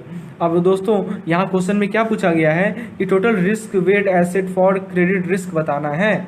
ठीक है दोस्तों, तो total risk weight asset credit risk कितना कैसे निकालिएगा? देखिए ये तो आपको डाटा दी गई है। देखिए दोस्तों ये टेबल में आपको रिस्क वेट खुद से निकालना होगा। कैसे निकालिएगा? देखिए 2,000 का 35% निकालिए, कितना मिलेगा? 700 मिलेगा। 1000 का 50% निकालिए, कितना मिलेगा? 500 मिलेगा। अब आप पूछिएगा कि 35% 50% कहाँ से आ रहा है? अभी मैंने नीचे आपको समझाया है। इस चार्ट को आप लोग दिमाग में बैठा लीजिए, बहुत ही इंपॉर्टेंट टेबल है दोस्तों। इसी टेबल के बेसिस पे मैंने ऊपर वाला ये टेबल बनाया है आपके लिए। आपको क्वेश्चन में पूरा टेबल बना के नहीं देगा, आपसे क्वेश्चन में इतना पूछेगा कि हमें बस ये बताओ कि क्रेडिट रिस्क का टोटल रिस्क बेस्ड एसेट है कितना। तो आप क्रेडिट रिस्क के रिस्क बेस्ड एसेट को जब निकालिएगा तो उसके लिए क्या कीजिएगा, हर एक कैटेगरी ऑफ लोन के लिए इंडिविजुअल RWA निकालिएगा ना। हर एक कैटेगरी ऑफ लोन के लिए इंडिविजुअल रिस्क बेस्ड एसेट तो निकालिएगा। वो कैसे निकालिएगा आप? उसके लिए आप लोग रिस्क बेस्ड एसेट का जो परसेंटेज है वो निकालिएगा। वो कैसे निकालिएगा? उसके लिए आप लोग LTV रेशियो को देखिएगा, ठीक है। देखिए पहला केस में LTV रेशियो 80% से कम है हमारा। अभी मैंने बताया है 30 लाख तक का लोन हो, 80% से कम LTV रेशियो हो, तो रिस्क वेट हमें 35% लेना है, तो हमने 35% लिया। अब 35% को हम लोगों ने 2000 से मल्टीप्लाई कर दिया तो हमें मिल गया 700। ये 700 क्या मिल गया हमें? RWA मिल गया। चीज़ें आपको समझ में आ रही होंगी दोस्तों। तो इस प्रकार से आपको आगे बढ़ना है और आपको टोटल जो अमाउंट मिलेगा वो 12,225 मिलेगा। अब कैपिटल चार्ज कितना होगा क्रेडिट रिस्क का? तो 9% तो हमारा प्रिस्क्राइब्ड है, उसको 9% निकाल लीजिए तो 1100 हमको मिल जाएगा। तो दोस्तों ये था हमारा 6 केस स्टडी का कलेक्शन। यदि आपको ये लेसन पसंद आए हो तो अपने दोस्तों के साथ शेयर करें जो कि CIB के एस्पिरेंट हैं, उनका भी CIB के एग्जामिनेशन में कुछ तो फायदा होगा। और यदि आप चाहते हैं कि मैं इस सीरीज को कंटिन्यू करूँ तो नीचे कमेंट सेक्शन में जरूर लिखिए अपना प्रतिक्रिया, आपका सुझाव। This will motivate me to make more such videos like this. Okay, thanks. Welcome to my channel. दोस्तों इस पार्टिकुलर वीडियो लेसन में हम लोग कुछ इंपॉर्टेंट केस स्टडी देखेंगे अपने BFM का पार्ट 2। तो बेसिकली ये मिक्स सीरीज है, इसमें आपको module A, module B, module C और मॉड्यूल D चारों मॉड्यूल से आपको केस स्टडी देखने को मिलेगा। तो उम्मीद है दोस्तों आप चूँकि आपका लगभग 20 दिन से भी कम बचा है आपके एग्जामिनेशन का, तो फ्रेंड्स उम्मीद है आप लोगों ने सारे मॉड्यूल को तो कवर कर ही लिया होगा और आपका प्रिपरेशन लास्ट स्टेज पे होगा। तो चलिए दोस्तों उस प्रिपरेशन को अच्छे करने के लिए मैं आपके लिए लेकर आया हूँ कुछ सेट लेकर आया हूँ केस स्टडीज़ का। जैसा कि आपको पता है case study very important role play करता है। तो आइए इस पार्टिकुलर केस स्टडीज़ को देखते हैं। यदि आपने इसका पार्ट 1 नहीं देखा है दोस्तों तो आपको टॉप राइट कॉर्नर में एक लिंक मिल जाएगा जिस पे आप पार्ट 1 को भी देख सकते हैं। तो ये हमारा पार्ट 2 है। सबसे पहले क्वेश्चन नंबर 101 से 104 तक का जो क्वेश्चन है उसके लिए डाटा यहाँ पे दे रखा है। आपको इंटर बैंक कोड दे रखा है किसी पार्टिकुलर दिन का। देखिए दोस्तों स्पॉट USD पर वर्सेस INR दे रखा है दोस्तों 44.30/35। ठीक है, आपको पता होगा कि ये 0.30 जो पहला वाला है वो बाइंग रेट है और जो 0.35 है दोस्तों वो है हमारा सेलिंग रेट। ये तो आपको पता है। अब देखिए दोस्तों 1 मंथ का प्रीमियम 8-10, 2 मंथ का 12-15, 3 मंथ का 18 और 21। चलिए ये तो चीज़ क्लियर हो गया। अब एक देखिए दूसरा डाटा दे रखा है हमें spot GBP versus USD। GBP क्या होता है? तो ग्रेट ब्रिटेन पाउंड होता है। उसका दे रखा है हमें 1.8500/8510। तो 1.8500 बाइंग रेट है और 8510 हमारा सेलिंग रेट है। 1 मंथ दे रखा है 30/20, 2 मंथ दे रखा है 50/40, 3 मंथ दे रखा है 70/60। जो भी डिफरेंस ऊपर दिया गया है दोस्तों वो मंथ्स के लिए है। एंड फिक्स्ड रेट एंड देखिए बैंक मार्जिन 4 पैसा दिया हुआ। आपको पता होगा मैंने अपने वीडियो लेसन में समझाया है कि कैसे स्टेप वाइज इस तरह के क्वेश्चन को टैकल करते हैं। तो दोस्तों bank margin is plays a very important role and we should keep this point in our mind. Okay, so let us move to the first question. The पहला question कर रहा है दोस्तों an exporter has submitted an export demand bill for $20 20,000। तो ये ध्यान देने वाली बात ये है कि कितना डॉलर का ट्रांजेक्शन हो रहा है। तो $20,000 का ट्रांजेक्शन हो रहा है। What amount will be credited into exporter account. Question आपसे ये पूछ रहा है दोस्तों कि एक्सपोर्टर के अकाउंट में कितना अमाउंट क्रेडिट होगा। आइए इससे हम लोग स्टेप वाइज समझते हैं। तो सबसे पहले देखिए आपको कीवर्ड को पकड़ना है। इन सभी क्वेश्चन में कुछ कीवर्ड है। सबसे पहला क्या है कीवर्ड? एक्सपोर्ट बिल है। देखिए लिखा हुआ है एक्सपोर्ट डिमांड बिल। तो एक्सपोर्ट डिमांड बिल जैसे दिखा आपके दिमाग में स्ट्राइक करना चाहिए कि बैंक जो है वो क्या करेगा? फॉरेन करेंसी को खरीदेगा। ठीक है, इसीलिए बाय रेट को अप्लाई करेंगे। ये आपको याद ध्यान रखना है कि जब भी एक्सपोर्ट बिल का केस हो तो बाय रेट को अप्लाई करना है। और दूसरी बात क्या है दोस्तों, ये डिमांड बिल है तो चूंकि डिमांड बिल है तो स्पॉट रेट को ही अप्लाई करना है। तो पहला स्टेप क्या है? स्पॉट रेट को अप्लाई करना। तो आपको पता है कि स्पॉट रेट आप बताइए इस केस में स्पॉट रेट कितना लेंगे? 44.30 लेंगे या 44.35 लेंगे? ऑब्वियस सी बात है 44.30 लेंगे क्योंकि वो हमारा बाइंग रेट है। तो स्पॉट रेट हमें मिल गया 44.30। अब बैंक का मार्जिन दे रखा है हमें 4 पैसा और चूंकि ये बाय ट्रांजेक्शन है तो आपको पता है दोस्तों कि मार्जिन को डिडक्ट किया जाता है। आपको याद होगा मैंने समझाया था कि बाय ट्रांजेक्शन में मार्जिन को हम लोग डिडक्ट करते हैं। तो मार्जिन कितना डिडक्ट करना है बताइए? तो मार्जिन यदि आप डिडक्ट करेंगे 44.30 में से 0.04 यदि डिडक्ट करेंगे तो कितना मिलेगा, 44.26 मिलेगा ना। ठीक है, तो ये इफेक्टिव रेट हुआ हमारा 44.26। तो फ्रेंड्स आपको रेट मिल गया, आपको ये पता है कितने यूएस डॉलर का ट्रांजैक्शन हो रहा है, वो है हमारा 20,000 यूएस डॉलर। अब करना क्या है, अब रेट को यूएस डॉलर के से मल्टीप्लाई कर दीजिए, यानी 20,000 टाइम्स 44.26, तो आपको आंसर मिल जाएगा 8,85,200। तो बेसिकली ये हमारा रुपीज़ में आया, तो यही हमारा आंसर होगा फर्स्ट पार्ट का। ठीक है, चलिए अब ये हमारा जो 101 नंबर क्वेश्चन है उसका हम लोगों ने आंसर निकाल लिया। आइए 102 नंबर क्वेश्चन देखते हैं। 102 नंबर क्वेश्चन में क्या कर रहा है, कोई एक्सपोर्ट कस्टमर है किसी बैंक का, उसने एक यूजांस बिल को सबमिट किया है, कितने डॉलर का, तो 10,000 यूएस डॉलर का, जो कि 60 दिन के बाद पेबल होगा। तो किस रेट पे बैंक जो है बिल को परचेस करेगी। ठीक है, तो बैंक बिल को किस रेट पे परचेस करेगी 60 दिन के बाद, ये आपसे पूछा गया है। तो देखिए फिर से वही बात, एक्सपोर्ट बिल है, कब पेबल होगा, 60 डेज आफ्टर पेबल होगा। तो यहाँ पे ध्यान देने वाली बात यह है कि 60 डेज मतलब 2 मंथ। ठीक है, तो 2 मंथ का प्रीमियम को ऐड करना पड़ेगा स्पॉट रेट में। पहले केस में नहीं ऐड करना पड़ा था, क्यों, क्योंकि ऐसा कुछ था ही नहीं, उसी वक्त का वो इमीडिएट ट्रांजेक्शन हो रहा था। लेकिन सेकंड केस में आपको साफ साफ लिखा हुआ है कि ये ट्रांजेक्शन 2 महीने बाद होगा, तो आपको प्रीमियम लेना पड़ेगा। ठीक है, तो अब बताइए कि स्पॉट रेट, आप देखिए यूएसडी वर्सेज आईएनआर का रेट तो फिक्स है, जो कि आप देख सकते हैं यहाँ पे 44.30, और जो आपका प्रीमियम है वो कितना का महीने का लेना है, 2 महीने का। 2 महीने का प्रीमियम कितना है, 12। ठीक है, तो फ्रेंड्स आप क्या करेंगे कि इस 44.30 में से 44.30 में, और प्रीमियम को हमेशा ऐड करते हैं, तो 44.30 में 0.12 यानी 12 पैसा यानी 0.12 रुपीज़ ऐड करेंगे तो आपको मिल जाएगा 44.42। और चूंकि ये बाय ट्रांजैक्शन है, साफ साफ लिखा हुआ है बैंक परचेज कर रही है, तो बाय ट्रांजैक्शन हुआ। तो बाय ट्रांजैक्शन मतलब कि मार्जिन को क्या करना है दोस्तों, घटाना है। तो मार्जिन कितना है अपना, 4 पैसा है, तो 44.42 में से 4 पैसा घटा दीजिए, तो इफेक्टिव रेट कितना मिल गया, 44.38। अब बताइए कितने यूएस डॉलर का ट्रांजैक्शन हो रहा है, तो 10,000 यूएस डॉलर का ट्रांजैक्शन हो रहा है। तो फाइनल रेट तो वो कितना निकलेगा, तो आप क्या आपसे रेट ही पूछा गया है। तो पहले केस में आपसे अमाउंट पूछा गया था, यहाँ पे केवल रेट ही है, तो अमाउंट निकालने की कोई आवश्यकता है ही नहीं। चलिए क्वेश्चन नंबर नेक्स्ट क्वेश्चन देखते हैं। अब देखिए दोस्तों, spot GBP versus INR rate पूछा गया है। तो फ्रेंड्स यहाँ पे क्रॉस रेट का कंसेप्ट अप्लाई होगा, मैंने समझाया है अपने वीडियो लेसन में। आपको यूएसडी वर्सेस आईएनआर रेट दे रखा है, जीबीपी वर्सेस यूएसडी रेट दे रखा है, तो आप जीबीपी वर्सेस आईएनआर रेट आसानी से निकाल सकते हैं। तो आपको यदि क्रॉस रेट का कंसेप्ट नहीं पता है तो मेरे बीएफएम मॉड्यूल के प्लेलिस्ट में जाइए और एक बार आप खुद से ट्राई कीजिए इस क्वेश्चन को, और फिर मेरे एक्सप्लेनेशन को समझिए और मिलाइए कि आपका आंसर और मेरा आंसर सेम है या नहीं। चलिए तो फ्रेंड्स सिंपल सी बात है, क्रॉस रेट जो बिड रेट होगा वो क्या होगा, USD divided by INR times GBP divided by USD. तो यहां से क्या होगा, यूएसडी कैंसिल हो जाएगा, तो आपको आंसर मिल जाएगा 81.9550। तो बेसिकली ये एक हमारा इंटर बैंक रेट है। ठीक है, तो हमने क्या किया कि मर्चेंट रेट पे आने तक हम लोगों ने, अब देखिए हमें ये तो इंटर बैंक रेट है, हमें आना कहाँ पे है, हमें आना है मर्चेंट रेट पे। तो मर्चेंट रेट पे आने के लिए क्या करना पड़ेगा, 4 पैसा का जो मार्जिन है वो डिडक्ट करना पड़ेगा, क्योंकि ऑब्वियस सी बात है हमने बताया है कि बाइंग वाले केस में मार्जिन को हम लोग डिडक्ट करते हैं। तो आप 81.9550 से 4 पैसा डिडक्ट कीजिए तो आपको मिल जाएगा 81.9150, और आस्क रेट कितना होगा, तो वो हो जाएगा हमारा 44.35 टाइम्स 1.8510 इज इक्वल टू 82.0919। चलिए आगे बढ़ते हैं हम लोग।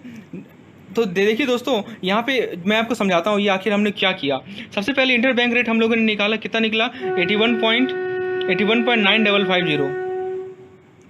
तो फ्रेंड्स ये हमारा इंटर बैंक रेट निकला, और हमको मर्चेंट रेट पे आना है। तो हम लोगों ने मर्चेंट रेट पे आने के लिए क्या किया कि मार्जिन को ऐड कर दिया। कितना मार्जिन ऐड किया, 4 पैसा मार्जिन ऐड कर दिया, तो हमें मिल गया 82.1319, और इसको हम लोगों ने नियरेस्ट 25 पैसा से राउंड ऑफ किया, तो फाइनल आस्क रेट हमें मिल गया 82.092505। नेक्स्ट क्वेश्चन देखते हैं। कोई एक्सपोर्ट कस्टमर है, वो क्या कर रहा है, वो एक फॉरवर्ड कॉन्ट्रैक्ट बुक करना चाह रहा है जीबीपी के सेकंड मंथ के लिए। तो क्या रेट कोट होगा कस्टमर के द्वारा। दोस्तों ये फॉरवर्ड कॉन्ट्रैक्ट का कंसेप्ट यहाँ पे अप्लाई होगा। ठीक है, तो फ्रेंड्स यहाँ पे ध्यान आपको कंसेप्ट याद रखना है। कंसेप्ट ये है कि प्रिंसिपल हमें ये फॉलो करना है कि बाय लो सेल हाई, ये प्रिंसिपल है। अब देखिए ट्रांजेक्शन क्या है दोस्तों, is for buy for bank. तो बैंक खरीद रही है, यहाँ पे देख सकते हैं आप, एक फॉरवर्ड कॉन्ट्रैक्ट का बुक हो रहा है, तो बैंक खरीद रही है। तो बैंक क्या क्या चाहेगी कि लोएस्ट रेट जो होगा उसे फाइंड करना चाहेगी। ठीक है, जो कि कस्टमर को ऑफर होगा। अब देखिए, तो अब कॉन्ट्रैक्ट जो है वो सेकंड मंथ है, यहाँ पे देखिए लिखा हुआ है सेकंड मंथ का। तो इसका मतलब क्या हुआ कि सेकंड मंथ का क्या मतलब हुआ कि सेकंड मंथ के पहले दिन में, जैसे अभी मान लीजिए लीजिए अगस्त चल रहा है, ठीक है, तो सितंबर अक्टूबर, अक्टूबर के पहला दो दिन, ठीक है, तो उसमें ये पार्टिकुलर फॉरवर्ड कॉन्ट्रैक्ट होगा on first day of second month, ठीक है दोस्तों। तो फंडामेंटल रेट डिसाइड होगा। तो सबसे पहले हमें जीबी वर्सेस आईएनआर निकालना है, तो क्रॉस रेट से निकालेंगे। अब क्रॉस रेट को निकालने के लिए हमें क्या करना पड़ेगा, जो 2 मंथ यूएसडी वर्सेस आईएनआर है उसको 2 मंथ जीबी वर्सेस आईएनआर से मल्टीप्लाई करना पड़ेगा। तो हम लोग सबसे पहले क्या करेंगे, 2 मंथ यूएसडी वर्सेस आईएनआर निकालेंगे। स्पॉट बाय रेट कितना है अपना 44.30। दोस्तों आप इसका स्क्रीनशॉट ले लें, ठीक है, बार बार इस पार्टिकुलर डाटा का यूज होगा, इसका स्क्रीनशॉट ले लें और फिर यहाँ पे सॉल्व करें दोस्तों। तो स्पॉट रेट अपना कितना है दोस्तों 44.30 है, और हमें 2 मंथ का रेट बताना है। पहला मंथ का प्रीमियम है 8 पैसा और दूसरे मंथ का प्रीमियम है 12 पैसा। क्योंकि कॉन्ट्रैक्ट हमारा सेकंड मंथ का है, और आपको मैंने बताया था कि जब भी बाई का केस हो और कॉन्ट्रैक्ट सेकंड मंथ हो तो हम लोग क्या करते हैं कि हम लोग पहला मंथ प्रीमियम को ही केवल यूज करेंगे, सेकंड मंथ के प्रीमियम को नहीं यूज करेंगे। तो आप देख सकते हैं इस पार्टिकुलर क्वेश्चन में सारे के सारे कंसेप्ट का एप्लीकेशन हो रहा है, ठीक है। We will ignore the second month premium. तो दोस्तों पहला मंथ का प्रीमियम यदि लिया जाए तो हमें मिलेगा 8 पैसा। और फ्रेंड्स आपको पता है प्रीमियम को हमेशा ऐड करना है, तो 44.30 जो कि हमारा स्पॉट रेट है उसमें 0.08 को ऐड करेंगे तो हमें मिलेगा 44.38। अब हमें क्या निकाल, हम लोगों ने पहला पार्ट निकाल लिया, यूएसडी वर्सेस आईएनआर को हम लोगों ने निकाल लिया, ठीक है। अब बताइए जीएपी वर्सेस यूएसडी निकालते हैं 2 महीने के लिए। तो यहाँ पे बाय रेट कितना है 1.8500। अब यहाँ पे डिस्काउंट है, देखिए सब में डिस्काउंट दिया हुआ है, आप पढ़िए इसको। यहाँ पे देखने से क्या लग रहा है 30, 20, 50, 40 सब डिस्काउंट ही तो है, और ऊपर वाला अपना प्रीमियम था। तो दूसरे केस में आप देख सकते हैं कि हमारा डिस्काउंट रेट है, ठीक है दोस्तों। तो डिस्काउंट रेट है तो फर्स्ट वन मंथ का डिस्काउंट है 0.0030 पैसा और 2 मंथ का डिस्काउंट है 0.0050 पैसा। बैंक खरीद रही है तो हमें प्रिंसिपल याद रखना है, लो बाइंग लो। तो बैंक जो है सेकंड मंथ डिस्काउंट को अप्लाई करेगी जो कि ज़्यादा है और रेट हो जाएगा 1.8450, और हमें इन दोनों रेट को मल्टीप्लाई करेंगे, क्रॉस रेट का कंसेप्ट अप्लाई करना है। तो पहले केस में हमें मिला 44.38 और दूसरे केस में मिला हमें 1.8450, मल्टीप्लाई करने पे हमें मिलेगा 81.8811। तो बेसिकली ये जो रेट निकला अपना वो है हमारा इंटर बैंक रेट। तो अब फिर से देखिए इंटर बैंक रेट हमने निकाल लिया, हमें आना किस पे है, मर्चेंट रेट पे। तो मार्जिन को डिडक्ट करेंगे, कितना मार्जिन है 4 पैसा मार्जिन है, तो फाइनल रेट कितना हो जाएगा 81.8411। इसको नियरेस्ट 25 पैसा से राउंड करेंगे तो हमें आंसर मिलेगा 81.8400। उम्मीद है दोस्तों चीज़ें आपको क्लियर हो रही होंगी।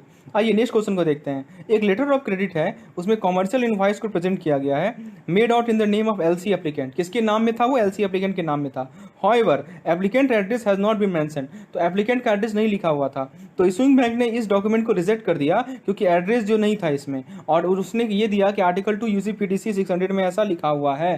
तो क्या ये रिजेक्शन करेक्ट है? तो ऑप्शन ए कह रहा है कि हाँ ये करेक्ट है, ऑप्शन बी कह रहा है नहीं ये करेक्ट नहीं है, क्योंकि आर्टिकल 2 जो यूसीपीडीसी 600 का है उसमें केवल एलसी एप्लीकेंट का ही नाम कहता है, उसमें कोई रिक्वायरमेंट नहीं है एप्लीकेंट का एड्रेस को मेंशन करना। और सी कह रहा है कि आर्टिकल 2 क्लियर नहीं है इसके बारे में, और डी कह रहा है नन ऑफ द। आप बताइए क्या सही है? आपने यूसीपीडीसी का रूल पढ़ा होगा, मैंने वीडियो लेसन में समझाया भी है। तो फ्रेंड्स इसका करेक्ट आंसर है दोस्तों ऑप्शन नंबर बी, यानी कि ध्यान रखने वाली बात यह है कि एलसी जो एप्लीकेंट है उसके एड्रेस की रिक्वायरमेंट हमें नहीं है। चलिए आगे देखते हैं। एक बैंक ऑफ राजस्थान है, उसने एक एलसी इशू किया। कितने अमाउंट का एलसी है? तो $1 लाख का एलसी है। कब इशू किया? तो 10 मई 2016 को इशू किया। किसके फेवर में इशू किया?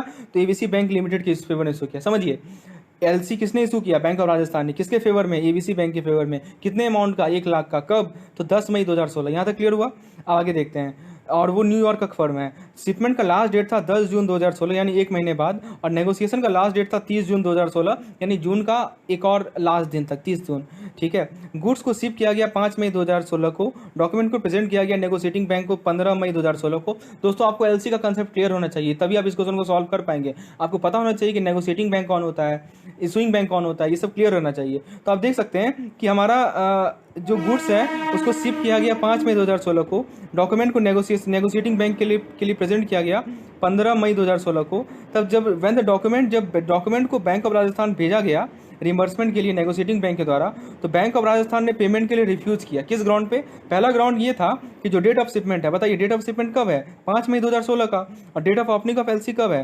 Date of opening of LC 10 मई 2016 का। तो बैंक ऑफ राजस्थान ने ये बोला कि आप देख सकते हैं कि जो 5 मई है जिस दिन हमारा शिपमेंट हुआ है वो तो एलसी के ओपनिंग से पहले का डेट है, तो आपने कैसे इसे, तो इस बेसिस पे हम इसे क्या कर रहे हैं, रिफ्यूज कर रहे हैं पेमेंट को। पहला कंडीशन। दूसरा कंडीशन उसने ये बोला कि जो इनवॉइस का डेट है वो एलसी के डेट से पहले से है, ठीक है। तो ये 2 बेसिस पे उसने इसे रिफ्यूज किया। अब बताइए आपके सामने 4 ऑप्शंस हैं। आर्टिकल 14 पे आ जाइए यूसीपीडीसी का। तो डॉक्यूमेंट को डेट हम लोग ओपनिंग ऑफ एलसी से पहले नहीं कर सकते हैं, इसलिए नॉन पेमेंट जस्टिफाइड है। फिर ऑप्शन नंबर 2 है आर्टिकल 14 ऑफ यूसीपीडीसी 600, तो date of shipment can not be prior to date of opening of LC. Option 3 करा है बोथ 1 एंड 2, ऑप्शन 4 करा नन ऑफ द। दोस्तों यूसीपीडीसी बहुत इंपॉर्टेंट टॉपिक है, एक एक आर्टिकल को जो चीज़ मैंने समझाया है अपने वीडियो लेसन में उसे पढ़ के जाइए अच्छे तरीके से। तो फ्रेंड जहाँ तक बात है इस क्वेश्चन के आंसर का, तो इस क्वेश्चन का करेक्ट आंसर है नन ऑफ द अबव। तो सबसे आइए जरा देखते हैं कि आर्टिकल 14 जो यूसीपीडीसी का है वो कहता क्या है।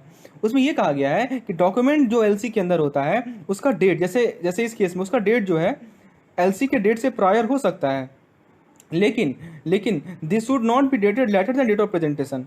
ठीक है दोस्तों, तो ये जो ओपनिंग बैंक ने रिफ्यूज़ किया वो गलत है, ठीक है, वो रिफ्यूज़ नहीं कर सकता है। तो ये जो अपना 5 मई और 10 मई का कंसेप्ट था आपको क्लियर हो गया होगा।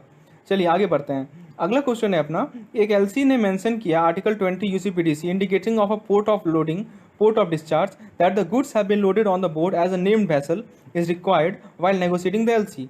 When the document came for negotiation, the bill of lading evidencing Bangkok as the port of loading with addition of the word via Singapore to indicate that there will be transshipment in Singapore, Rotterdam as per the port of discharge, vessel Y as the ocean vessel. Negotiating bank refused to accept the document and returned by mentioning reason a bill of lading is required covering a port to port shipment from Bangkok to Rotterdam and thus violated Article 20. तो क्या ये जो negotiating bank का rejection है वो right है? दोस्तों ये राइट नहीं है। आर्टिकल 20 में क्या कहा गया है, कोई भी बिल ऑफ लेडिंग हो क्योंकि ट्रांसशिपमेंट को इंडिकेट कर रहा है, will or may take place is acceptable even if the credit prohibit transhipment if the goods have been shipped in a container, trailer or lash barge as evidence by the bill of lading. तो ये बिल्कुल गलत है दोस्तों। आइए आगे देखते हैं हम लोग। आइए नेक्स्ट क्वेश्चन है अपना, मिस्टर प्रकाश कुमार जो कि ब्रांच मैनेजर है एलपीबीसी बैंक के कैंप ब्रांच पुणे में, was approached by their client Mr. Suresh Chand with a request to open an import LC। ठीक है, यहाँ तक क्लियर है। The LC was sanctioned by the appropriate authority and the importer Mr. Suresh Chand required some time to comply with the sanction condition like depositing of margin money etc. The importer Mr. Suresh Chand requested Mr. Prakash Kumar, branch manager LPBC Bank Pune camp, that though the bank cannot open LC until sanction term are complied with, the bank should send a pre-advice of LC by swift message as under opened LC number इतना on इतना for $, इतना applicant Sharmila enterprise private limited Clarika INC New York USA covering title. तो दोस्तों ये self explanatory है, कुछ समझाने की जरूरत है नहीं इसमें। तो एक मिस्टर प्रकाश कुमार है ब्रांच मैनेजर है, उनको किसने अप्रोच किया, तो सुरेश चंद एक इंपोर्टर उन्होंने अप्रोच किया। ठीक है, एलसी को सैंक्शन किया गया अथॉरिटी के द्वारा और मिस्टर सुरेश चंद को कुछ टाइम चाहिए कि वो सैंक्शन कंडीशन से कंप्लाई करें, जैसा कि मार्जिन मनी को डिपॉजिट करना, तो कुछ टाइम चाहिए। तो उसने रिक्वेस्ट किया सुरेश चंद ने ब्रांच मैनेजर को, आप दैट कि बैंक तो एलसी ओपन नहीं करेगी जब तक सैंक्शन टर्म कंप्लाई होगा, तो बैंक एक प्री एडवाइस दे दे। ठीक है, स्विफ्ट के द्वारा किसको दे दे, तो शर्मिला इंटरप्राइज को। कितने $, का, $50,000 का। अब बताइए पहला क्वेश्चन है, whether the pre advice will act as LC and negotiation is possible. क्या ये जो प्री एडवाइस है दोस्तों ये एलसी की तरह काम करेगा और इस बेसिस पे क्या नेगोशिएशन पॉसिबल है, यस या नो।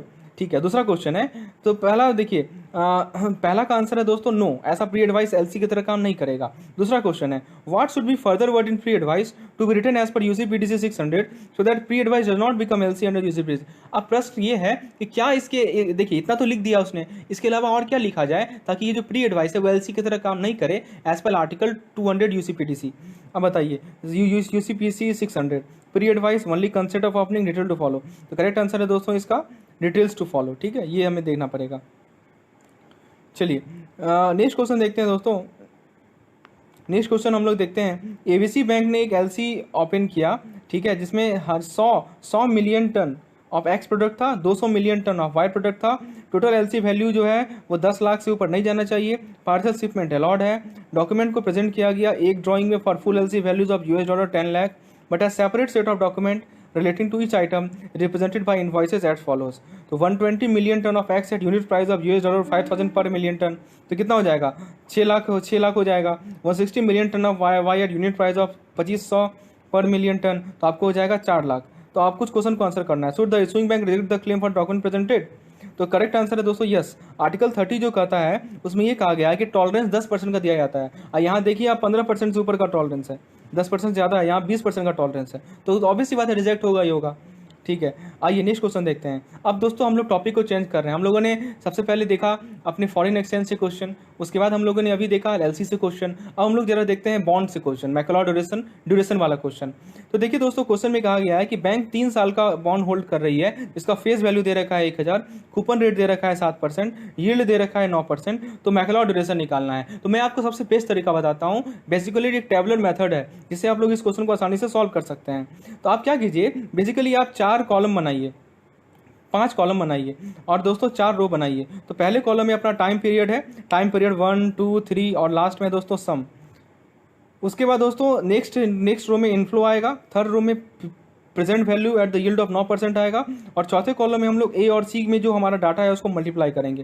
तो टाइम पीरियड अपना कितना साल का है, 3 साल का है, तो हम लोग 1 2 3 लिखे। इनफ्लो बताइए पहले साल में इनफ्लो कितना होगा, तो दोस्तों कूपन रेट है 7%, किसका 7%, तो 1000 का 7% कितना होता है, तो 70 होता है। तो पहले ईयर में इनफ्लो होगा 70, दूसरे ईयर में इनफ्लो होगा 70, लेकिन जो तीसरा ईयर होगा उसमें 1000 भी मिलेगा और 70 भी मिलेगा, यानी कि 1070 मिलेगा। इसलिए हम लोगों ने थर्ड ईयर में 1070 लिखा है। चीज़ें क्लियर हो रही होंगी आपको। अब दोस्तों प्रेजेंट वैल्यू निकालेगा, आपको फॉर्मूला पता है, क्या फॉर्मूला होता है बताइए। तो प्रेजेंट वैल्यू निकालने का फॉर्मूला होता है C/1 + R whole to the power n, याद है आपको। तो बताइए C यहाँ पे फर्स्ट केस में कितना है 70, R कितना है दोस्तों, R आपको दे रखा है, ये R आपको लेना है दोस्तों 9% पे, ध्यान देना है दोस्तों, R किस परसेंट पे लेना है 9%, यानी 1.09। और चूंकि पहला साल है तो पावर 1 कीजिएगा, तो आप क्या कीजिए 70 को 1.09 से डिवाइड कीजिए, आपको आंसर मिलेगा 64.22। क्लियर है। अब आ जाइए सेकंड ईयर पे, 70 को डिवाइड कीजिए 1.09 के स्क्वायर से, तो आपको आंसर मिलेगा 58.92। चलिए थर्ड केस में आ जाइए, 1070 को डिवाइड कीजिए 1.09 की होल टू पावर 3 से, तो आपको आंसर मिल जाएगा 826.23। आप लोगों ने यहाँ तक कर लिया और सभी को जोड़ दीजिए तो आपको 949.37 मिलेगा। अब क्या करना है, पहले रो नंबर ए का जो डाटा है और रो नंबर सी का जो डाटा है उसको मल्टीप्लाई करना है। आइए 1 को मल्टीप्लाई कीजिए 64.22 से और उसको नीचे वाले रो में लिख दीजिए, कितना होगा 64.22 ही होगा। 2 को मल्टीप्लाई कीजिए 58.92 से, तो आपको मिल जाएगा 117.84। ऐसे ही कीजिए, आप सभी को जोड़िए तो 2660.75। ये चार्ट आपने बना लिया, समझिए कि आधा काम खत्म, आधा से ऊपर काम खत्म। अब मैक्लोड ड्यूरेशन का फॉर्मूला क्या है दोस्तों, फॉर्मूला है PV × T divided by PV। यानी कि आपको करना क्या है कि जो आपका D नंबर रो है उसका जो आउटपुट मिला, कितना आउटपुट मिला, कितना सम मिला 2660.75, इसे नंबरेटर में लिख दीजिए। और जो हमारा C नंबर रो है उसका जो आउटपुट है, उसका जो सम है वो कितना है 949.37, इसको आप लोग लिख दीजिए कहाँ पे, डिनोमिनेटर में, और डिवाइड कर दीजिए, तो आपको आंसर मिलेगा 2.82। ये क्या निकला हमारा मैक्लोड ड्यूरेशन। चीज़ें क्लियर है आपको। आइए आगे बढ़ते हैं।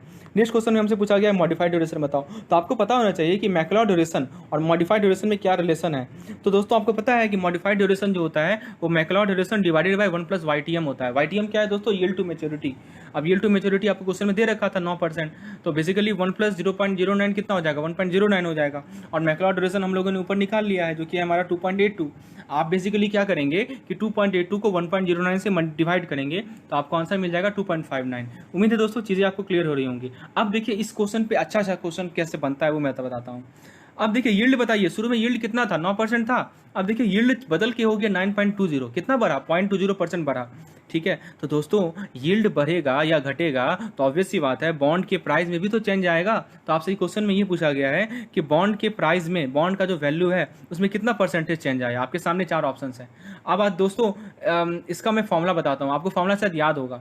ठीक है, तो दोस्तों इस यहाँ पे फॉर्मूला आपको याद रखना है कि जो हमारा बॉन्ड का वैल्यू में परसेंटेज चेंज होता है वो 2 चीज़ का मल्टीप्लाई होता है, मल्टीप्लीकेशन होता है। किस चीज़ का, तो 2 चीज़ का प्रोडक्ट है। पहला चीज़ है हमारा मॉडिफाइड ड्यूरेशन और दूसरा चीज़ है हमारा न्यूमेरिकल चेंज इन यील्ड। यानी यील्ड में कितना न्यूमेरिकल चेंज हुआ है बताइए, 0.20 का चेंज हुआ है। और अपना मॉडिफाइड ड्यूरेशन कितना है हम लोगों ने निकाला है ना ऊपर 2.59। तो आपको करना क्या है कि 2.59 को 0.20 से मल्टीप्लाई कर देना है। तो बताइए कितना होगा, तो वो हो जाएगा अपना 0.52। बेसिकली ये 0.52 हमारा क्या निकला, ये हमारा परसेंटेज चेंज दे रहा है। किस चीज़ का परसेंटेज चेंज, तो बॉन्ड के वैल्यू में कितना परसेंटेज चेंज आया। क्वेश्चन में क्या पूछा गया है, यही तो पूछा गया है, तो अपना आंसर हो जाएगा ऑप्शन नंबर बी। चलिए क्वेश्चन को ध्यान से पढ़ना है क्योंकि यहाँ पे गलती होने का सबसे ज़्यादा चांस रहता है और आसान क्वेश्चन यहाँ से पूछा जाता है। आइए नेक्स्ट क्वेश्चन को देखते हैं। अब दोस्तों क्वेश्चन में पूछा गया है what will be the change in value of bond. देखिए पहले क्वेश्चन में परसेंटेज चेंज पूछा गया था और अब पूछा गया है कि चेंज इन वैल्यू, तो अंतर समझ में आ रहा है। चलिए तो दोस्तों सिंपल सी बात है, अब परसेंटेज चेंज 0.52 जो हमने निकला वो किसका परसेंट है, तो वो तो बॉन्ड के प्रेजेंट वैल्यू का ही तो परसेंट है, और बॉन्ड का प्रेजेंट वैल्यू है कितना, तो वो है दोस्तों 949.37 हम लोगों ने निकाला है पीवी। आप देख सकते हैं इस टेबल में देखिए पीवी हम लोगों ने निकाला है 949.37। तो आपको करना क्या है कि 0.52 को 0.52% ऑफ 949.37 निकाल लीजिए, तो आपको आंसर मिल जाएगा 4.94। दोस्तों इस वीडियो को एक बार लाइक जरूर कर दीजिएगा, क्योंकि ये सब आप चाहते हैं कि इस तरह के वीडियोस और एमसीक्यूज और केस स्टडी आपके लिए मैं डेली बेसिस पे लाता रहूँ अपने एग्जामिनेशन तक। तो फ्रेंड्स आपका लाइक मुझे मोटिवेट करेगा इस तरह के वीडियो लाने में। चलिए आगे बढ़ते हैं। What will be the new value of bond. अब देखिए उसी क्वेश्चन का पार्ट है, हम लोगों ने चेंज इन बॉन्ड निकाल लिया, change in price of bond निकाल लिया, अब नया वैल्यू कितना होगा, तो बहुत सिंपल है। तो अपना न्यू वैल्यू जो होगा वो क्या होगा, old value minus change in value. Old value कितना था 949.37 था, चेंज कितना क्या आया 4.94 का चेंज आया, तो नया वैल्यू कितना होगा 944.43 होगा। चलिए तो दोस्तों यहाँ पे ध्यान देने वाली बात यह है कि जो हमारा यील्ड है और बॉन्ड प्राइस है उसमें इन्वर्स रिलेशन होता है, तो यील्ड यहाँ पे बढ़ा है तो बॉन्ड प्राइस घटेगा। चीज़ें क्लियर है आपको, ये आपको दिमाग लगाना होगा, ऐसा नहीं कि बढ़ा देना है। यील्ड जब बढ़ेगा तो बॉन्ड प्राइस घटता है, ये दोनों में इन्वर्स रिलेशन है। ठीक है, ऑप्शन को भी देखिए आप, इसे आंसर पता कर सकते हैं। आइए आगे बढ़ते हैं। देखिए अब हमारा लास्ट क्वेश्चन है, ये अब अपना क्वेश्चन मॉड्यूल डी से है। आप देख सकते हैं अब वेराइटीज ऑफ क्वेश्चंस आप लोग इस पर्टिकुलर सेशन में कर पा रहे हैं। तो देखिए इसमें डाटा हमें दे रखा है बंधन बैंक के बारे में 31 मार्च 2016 का एक टेबल है आपके सामने। एसेट दे रखा है standard value of security ₹6,000 lakh, rupees in lakh 7,000, सब स्टैंडर्ड 3,000 इन लाख। देखिए ये जो अपना लास्ट कॉलम है वो लाख में रुपीज़ है, ध्यान देना है। सब स्टैंडर्ड 3,000, डॉटफुल में 2 कैटेगरी है, 3 कैटेगरी है। Doubtful for less than 1 year 1,000, doubtful for more than 1 year but less than 3 year 500, और doubtful for more than 3 year अपना 300 है। तो आपको प्रोविजनिंग बताना है। तो सबसे पहले अब देखो प्रोविजनिंग पे मैंने 3 लेसन बनाए हैं, मैंने अच्छे समझाया है प्रोविजनिंग को। ठीक है, तो आपको बेसिकली कुछ याद रखना होगा कि इस पर्टिकुलर केस में कितना % प्रोविजनिंग होता है। पहला क्वेश्चन पूछा गया है कि स्टैंडर्ड अकाउंट के रेफरेंस में बताओ कि प्रोविजनिंग कितना होगा। ठीक है, दूसरा क्वेश्चन पूछा गया है कि सब स्टैंडर्ड में बताओ प्रोविजनिंग कितना होगा। ठीक है दोस्तों, आइए तीसरा क्वेश्चन में DF1 में पूछा गया है, तो चौथा क्वेश्चन में DF2 में पूछा गया है, और लास्ट क्वेश्चन में DF3 में पूछा गया है। तो दोस्तों इन सभी क्वेश्चन को बनाने का एक मैं टेबल सब मेथड से समझाता हूँ आपको। आप क्या कीजिए 4 कॉलम बनाइए। ठीक है, और आप देख सकते हैं 4 कॉलम आपने बनाया, और दोस्तों आप 7 रो बनाइए। पहला कॉलम आपका कैटेगरी है, दूसरा कॉलम आपका परसेंटेज ऑफ प्रोविजन है, तीसरा कॉलम आपका टोटल प्रोविजन है, और चौथा कॉलम आपका अमाउंट ऑफ प्रोविजन है। और दोस्तों पहला जो रो है उसमें तो देख ही लिया आपने। सेकंड रो में आ जाइए। सेकंड रो में आप बात करते हैं स्टैंडर्ड एडवांस का। आपको याद होना चाहिए कि 0.40% होता है। ठीक है, आपको बताइए 7,000 कहाँ से आया, ये तो दिया हुआ है क्वेश्चन में, देखिए इस चार्ट में दिया हुआ है। ये जो टेबल था दोस्तों इसमें 7,000 दिया हुआ है स्टैंडर्ड अमाउंट, तो 7,000 का आप क्या कीजिए 0.40% निकाल लीजिए, तो आपको मिल जाएगा 28। यही हमारा अमाउंट ऑफ प्रोविजन यहाँ आ जाएगा। अब इसके नीचे वाले कॉलम रो में आ जाइए, तो सब स्टैंडर्ड है उसमें 15% होता है, तो 15% किसका, तो 3,000 का। तो ये 3,000 कहाँ से आया, तो दोस्तों आप इसका स्क्रीनशॉट ले लीजिए। 3,000 यहाँ से आया, तो 3,000 का 15% कितना होगा, 450 होगा। DF1 देखिए, DF1 में 2 चीज़ होता है, एक होता है सिक्योर्ड और एक होता है अनसिक्योर्ड। ठीक है, तो सिक्योर्ड वाले में 25% का प्रोविजनिंग होता है, अनसिक्योर्ड वाले में 100% का प्रोविजनिंग होता है। आपको इस चार्ट को याद रखना है, मैंने ट्रिक से समझाया था अपने वीडियो लेसन में कैसे आप इसे याद करेंगे। ठीक है, तो ये 500 कहाँ से आया, तो देखिए अपना यहाँ 500 अपना दे रखा है। ठीक है, DF1 और DF2 का 500 दे रखा है, तो आप उसे पुट करेंगे यहाँ पे, तो आपको आंसर मिलेगा 625। DF2 आपका हो जाएगा 300 इंटू 40% और 200 इंटू 110%। तो सभी को आप जोड़ेंगे तो 1723 आपका फाइनल आंसर आएगा। अब देखिए लास्ट क्वेश्चन है आपका। लास्ट क्वेश्चन में क्या कहा गया है कि मेसर्स बचकन LLP एक बैंक है चाइना का, वो मेंटेन कर रहा है bank of India Nariman point branch से एक अकाउंट। तो आप यदि फॉरेक्स ऑफिसर हैं तो आप कुछ क्वेश्चन का आंसर दीजिए। तो जो बचकन LLP का आपके ब्रांच के साथ अकाउंट है उसे क्या कहेंगे, पहला नॉस्ट्रो अकाउंट, दूसरा वॉस्ट्रो अकाउंट, तीसरा लॉरो अकाउंट, चौथा मिरर अकाउंट। बताइए, बहुत अच्छा क्वेश्चन है। तो बचकन LLP ने जो अकाउंट मेंटेन किया है आपके ब्रांच के साथ उसे क्या कहेंगे दोस्तों, तो ऑब्वियस सी बात है उसे हम लोग वॉस्ट्रो अकाउंट कहेंगे। नेक्स्ट क्वेश्चन है, आपको यदि समझना है नॉस्ट्रो वॉस्ट्रो और ये सब के बारे में तो डिटेल में चले जाइए मेरे AVM के मॉड्यूल B के प्लेलिस्ट में, मैंने सभी को क्लियर किया है। अब आइए, आपने ये बता दिया कि वॉस्ट्रो अकाउंट है, अब उसने क्या किया, वो 20 मिलियन रुपीज़ US$ के अगेंस्ट परचेज करना चाह रहा है आपके पास। इंटर बैंक रेट दे रखा है इतना, तो आप कितना रेट कोट करेंगे, तो दोस्तों आप करेक्ट आंसर होगा 31.2500। कैसे, मैं बताता हूँ। ठीक है। तो देखिए वॉस्ट्रो का मतलब क्या होता है, नॉस्ट्रो मतलब होता है आवर्स और वॉस्ट्रो का मतलब होता है योर्स। तो बचपन एलएलपी है तो उसका account yours account with us है, इसीलिए क्या कहलाएगा वॉस्ट्रो अकाउंट। सेकंड क्वेश्चन का मैं जवाब देता हूँ दोस्तों। तो कितना मिलियन रुपीज़ वो खरीदना चाह रहा है, 20 मिलियन रुपीज़। इसका मतलब क्या हो गया कि वो यूएस डॉलर को बेचेगा और रुपीज़ को खरीदेगा। तो यदि वो यूएस डॉलर हमें बेच रहा है तो हम लोग क्या कर रहे हैं, यूएस डॉलर खरीद रहे हैं ना, ठीक है। तो इस केस में बाइंग रेट अप्लाई होगा और बाइंग रेट है कितना अपना, तो बाइंग रेट है 312500, ठीक है। तो चीज़ें आपको क्लियर हो रही हैं। नेक्स्ट क्वेश्चन देखते हैं। यदि डील स्ट्रक हो गया तो आपके ब्रांच अकाउंट में कितना अमाउंट क्रेडिट होगा। तो देखिए वो क्या करना चाह रहा है, इंडियन रुपीज़ खरीदना चाह रहा है, तो वो अकाउंट क्या करेगा, they will credit our account with US dollar, obvious सी बात है। Total amount he want to buy 20 million rupees which is 2 crore. तो क्रेडिट कितना करेगा, तो 2 करोड़ डिवाइडेड बाय 31.2500 यानी 6,40,000। तो दोस्तों ये था हमारा आज का लेसन। यदि आप चाहते हैं कि इस तरह के वीडियो लेसन और लाएं तो दोस्तों कमेंट सेक्शन में लिखेंगे और दोस्तों लाइक करेंगे, चैनल को सब्सक्राइब कीजिए और मैक्सिमम से मैक्सिमम वीडियो को शेयर कीजिए ताकि और भी जो लोग हैं जो सीआईबी की प्रिपरेशन कर रहे हैं तो उन्हें भी बेनिफिट हो। धन्यवाद। Channel JIB and CIB made simple. दोस्तों आपने मेरे इस चैनल पे बीएफएम का मॉड्यूल वाइज लेसन मैंने अपलोड किया है दोस्तों, होपफुली आपने उसे देखा। अब समय आ गया है दोस्तों उन सभी इन्फॉर्मेशन के बेसिस पे कुछ केस स्टडी को सॉल्व किया जाए। तो उसी पर्पस को सॉल्व करने के लिए मैं आपके सामने लेकर आया हूं दोस्तों 40 केस स्टडी, 60 से लेकर 100 नंबर तक। आज हम लोग 40 केस स्टडी को डिस्कस करेंगे फ्रेंड्स। केस स्टडी में कुल मिलाकर 8 से 10 केस स्टडीज़ होंगे और प्रत्येक केस स्टडी में 4 से 5 क्वेश्चंस होंगे। तो आपका कंसेप्ट एकदम क्लियर होगा। बेस्ट तरीका होगा इन केस स्टडी को अटेंड करने का, सबसे पहले आप क्वेश्चन को देखिए, वीडियो को पॉज कीजिए, अपने से सॉल्व कीजिए और फिर मेरे एक्सप्लेनेशन को सुनिए। दोस्तों इससे ये फ़ायदा होगा कि आप क्या गलती कर रहे हैं आपको पता चलेगा और एग्जाम में सेम गलती आप रिपीट नहीं करेंगे। दोस्तों मैं जो क्वेश्चन आपके सामने दे रहा हूँ आज वो बिल्कुल पिछले साल 2015 से लेकर 2020 तक जो क्वेश्चन पूछे गए हैं वही हैं। तो एक तरह से आप अपना प्रैक्टिस सेट भी हो जाएगा आपका।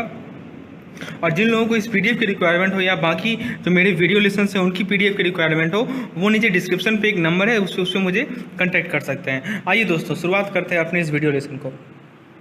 सबसे पहला क्वेश्चन है, bank of Uttar Pradesh has maintain following balance with RBI in its CRR account for the fortnight ended 12 June 2015। अब देखिए यहाँ पे एक चीज साइड में छूट गया है दोस्तों, वो आप समझ लीजिए। पहला है 1 to 7 डेज, तो 1 to 7 डेज है मिनिमम बैलेंस ऑफ 95%, और दूसरा है दोस्तों 8 to 12 डेज, वो है 600 crore daily. The average balance required to be maintain is 600 crore. देखिए ये डाटा हमको दी गई है, आपको क्वेश्चन में ये डाटा दी जाएगी। बेसिकली इस तरह की केस स्टडी हम लोग पहले भी डिस्कस कर चुके हैं, लेकिन अब आइए हम लोग एक बार और रिवाइज करें इन चीज़ों को। पहला क्वेश्चन है 61 number question, what is the CRR which needed to be maintain by the bank for the fortnight. दोस्तों फोर्टनाइट का मतलब होता है 2 वीक्स यानी 14 डेज। तो क्वेश्चन पूछ रहा है कि बैंक को फोर्टनाइट तक कितना सीआरआर मेंटेन करना होगा। आपके सामने 4 ऑप्शन है, 6700, 7800, 1500 और 8400।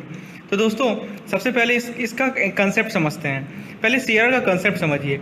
एवरेज बैलेंस कितना एवरेज बैलेंस कितना मेंटेन करना है बताइए, 600 करोड़ मेंटेन करना है, ठीक है। क्या मतलब हुआ इसका कि आप ऐसे समझिए कि 600 करोड़ अगले 14 दिन तक मेंटेन करना है डेली बेसिस पे, यानी आज भी 600 करोड़, अगले दिन भी 600 करोड़, तीसरा दिन भी 600 करोड़, ऐसे 14 दिन तक 600 करोड़, ठीक है।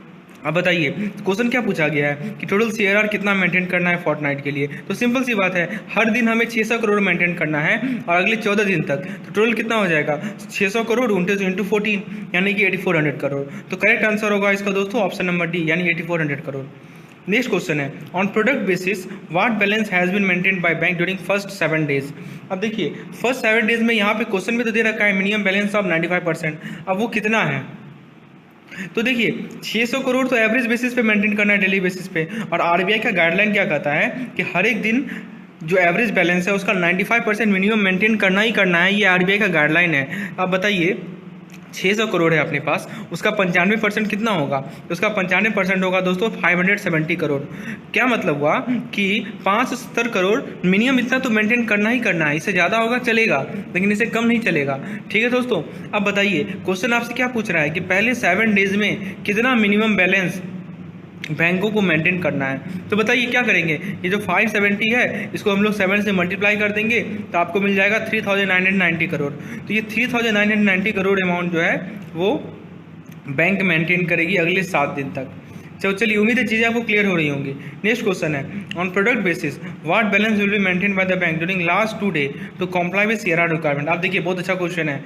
देखिए दोस्तों, आपको पहला 7 दिन तक दिया हुआ है कि मिनिमम बैलेंस 95% है, 8 से 12 दिन तक दिया हुआ है कि वो 600 करोड़ है, लेकिन लास्ट 2 दिन का नहीं दिया हुआ है।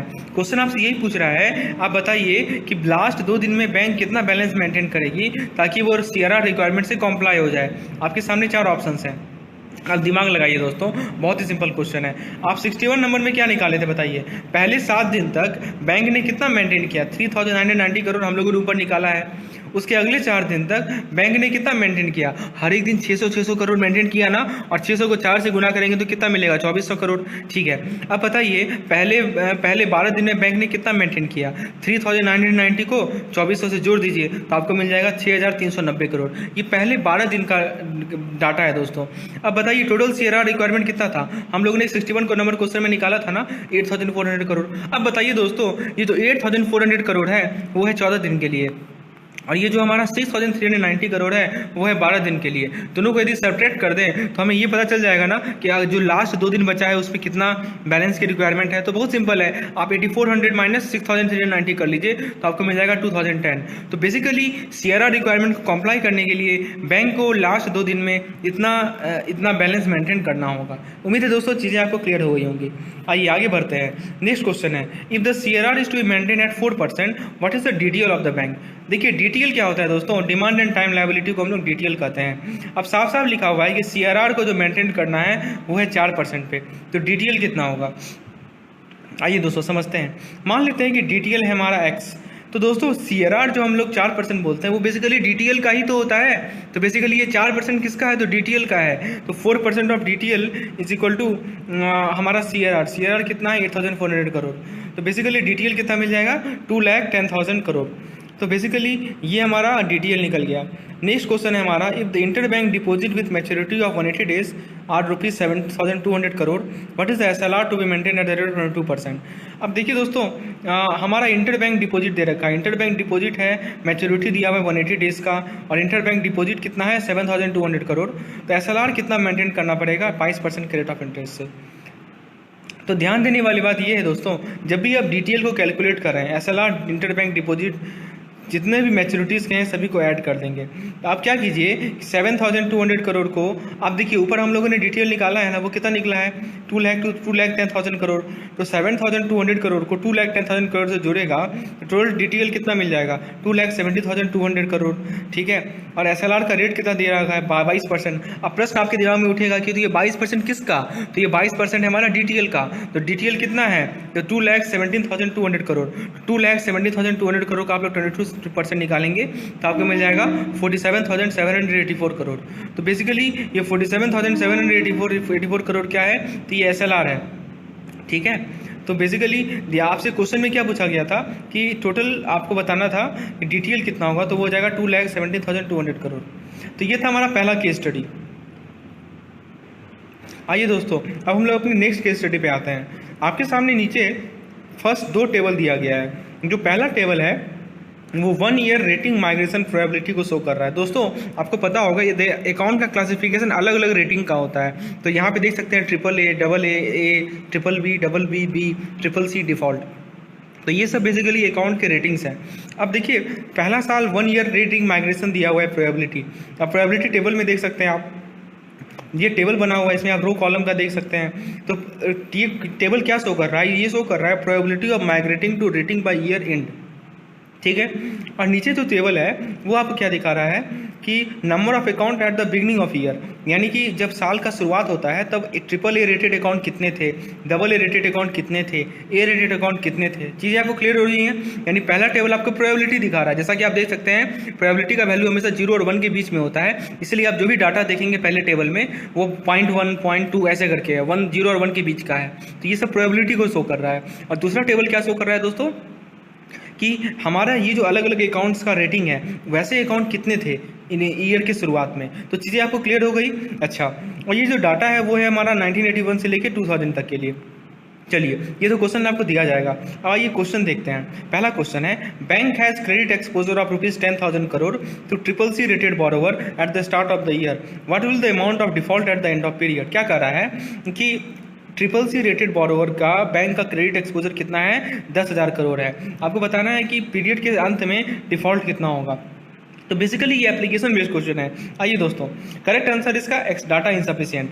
पहली बात आपको याद रखना है कि जो रेटिंग माइग्रेशन है वो रेटिंग माइग्रेशन का जो परसेंटेज है वो किसके लिए है, नंबर ऑफ अकाउंट का।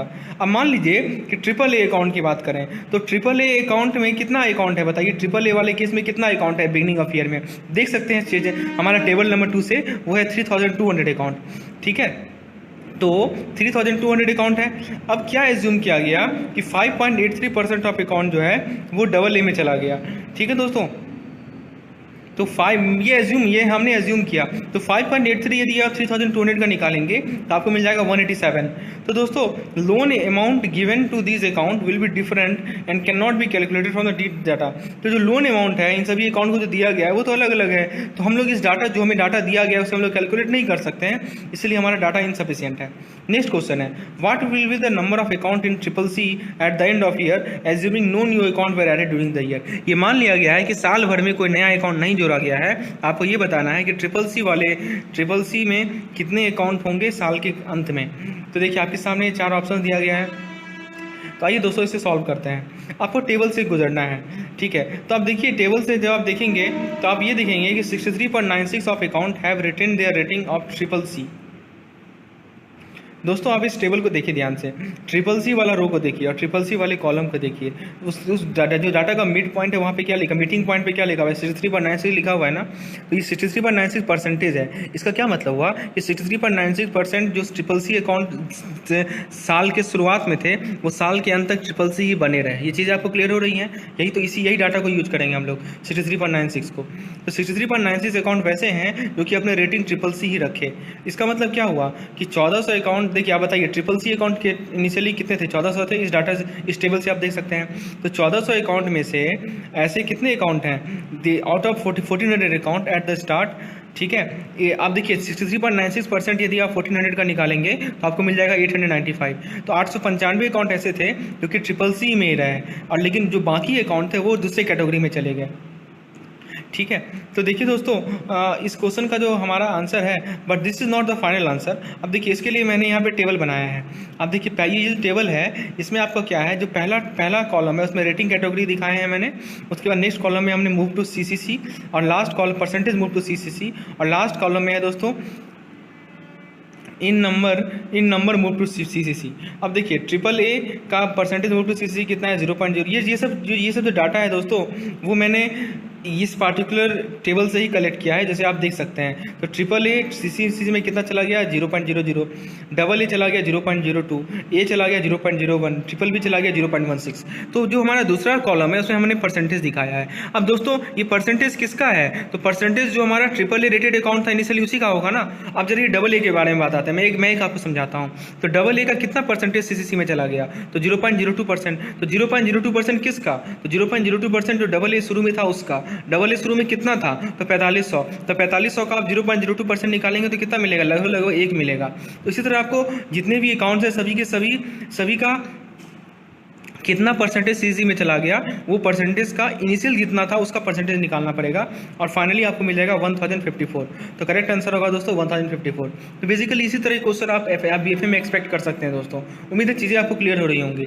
नेक्स्ट क्वेश्चन है, what is the amount of account in default at the end of year assuming no account were added. अब डिफॉल्ट का क्वेश्चन पूछ लिया गया है। ठीक है दोस्तों, तो फिर से वही काम कीजिए। ये सबसे बेस्ट तरीका है इस पार्टिकुलर क्वेश्चन को सॉल्व करने का। ऐसा टेबल बनाइए, पहला कॉलम में रेटिंग कैटेगरी लिखिए, दूसरा कॉलम में लिखिए कि कितने परसेंटेज डी में चले गए, और तीसरे कॉलम में लिखिए नंबर कितने हैं। बहुत सिंपल है। आप जरा ट्रिपल ए देखिए, आप जरा इस टेबल पे आ जाइए। तो ट्रिपल ए कितने डी में गए बताइए, देखिए यहाँ पे। तो ट्रिपल ए देखिए, ट्रिपल ए चला जाए और डी में देखिए 00 लिख दीजिए। डबल ए कितने डी में गए, 0.01। ए कितने डी में गए, 0.04। ट्रिपल बी कितने डी में गए, 0.22। बस उसे उतार देना है यहाँ पे। ठीक है, और इनिशियली कितने थे उसको इस टेबल से उतार लीजिए, और फिर परसेंटेज निकाल लीजिए। सिंपल है।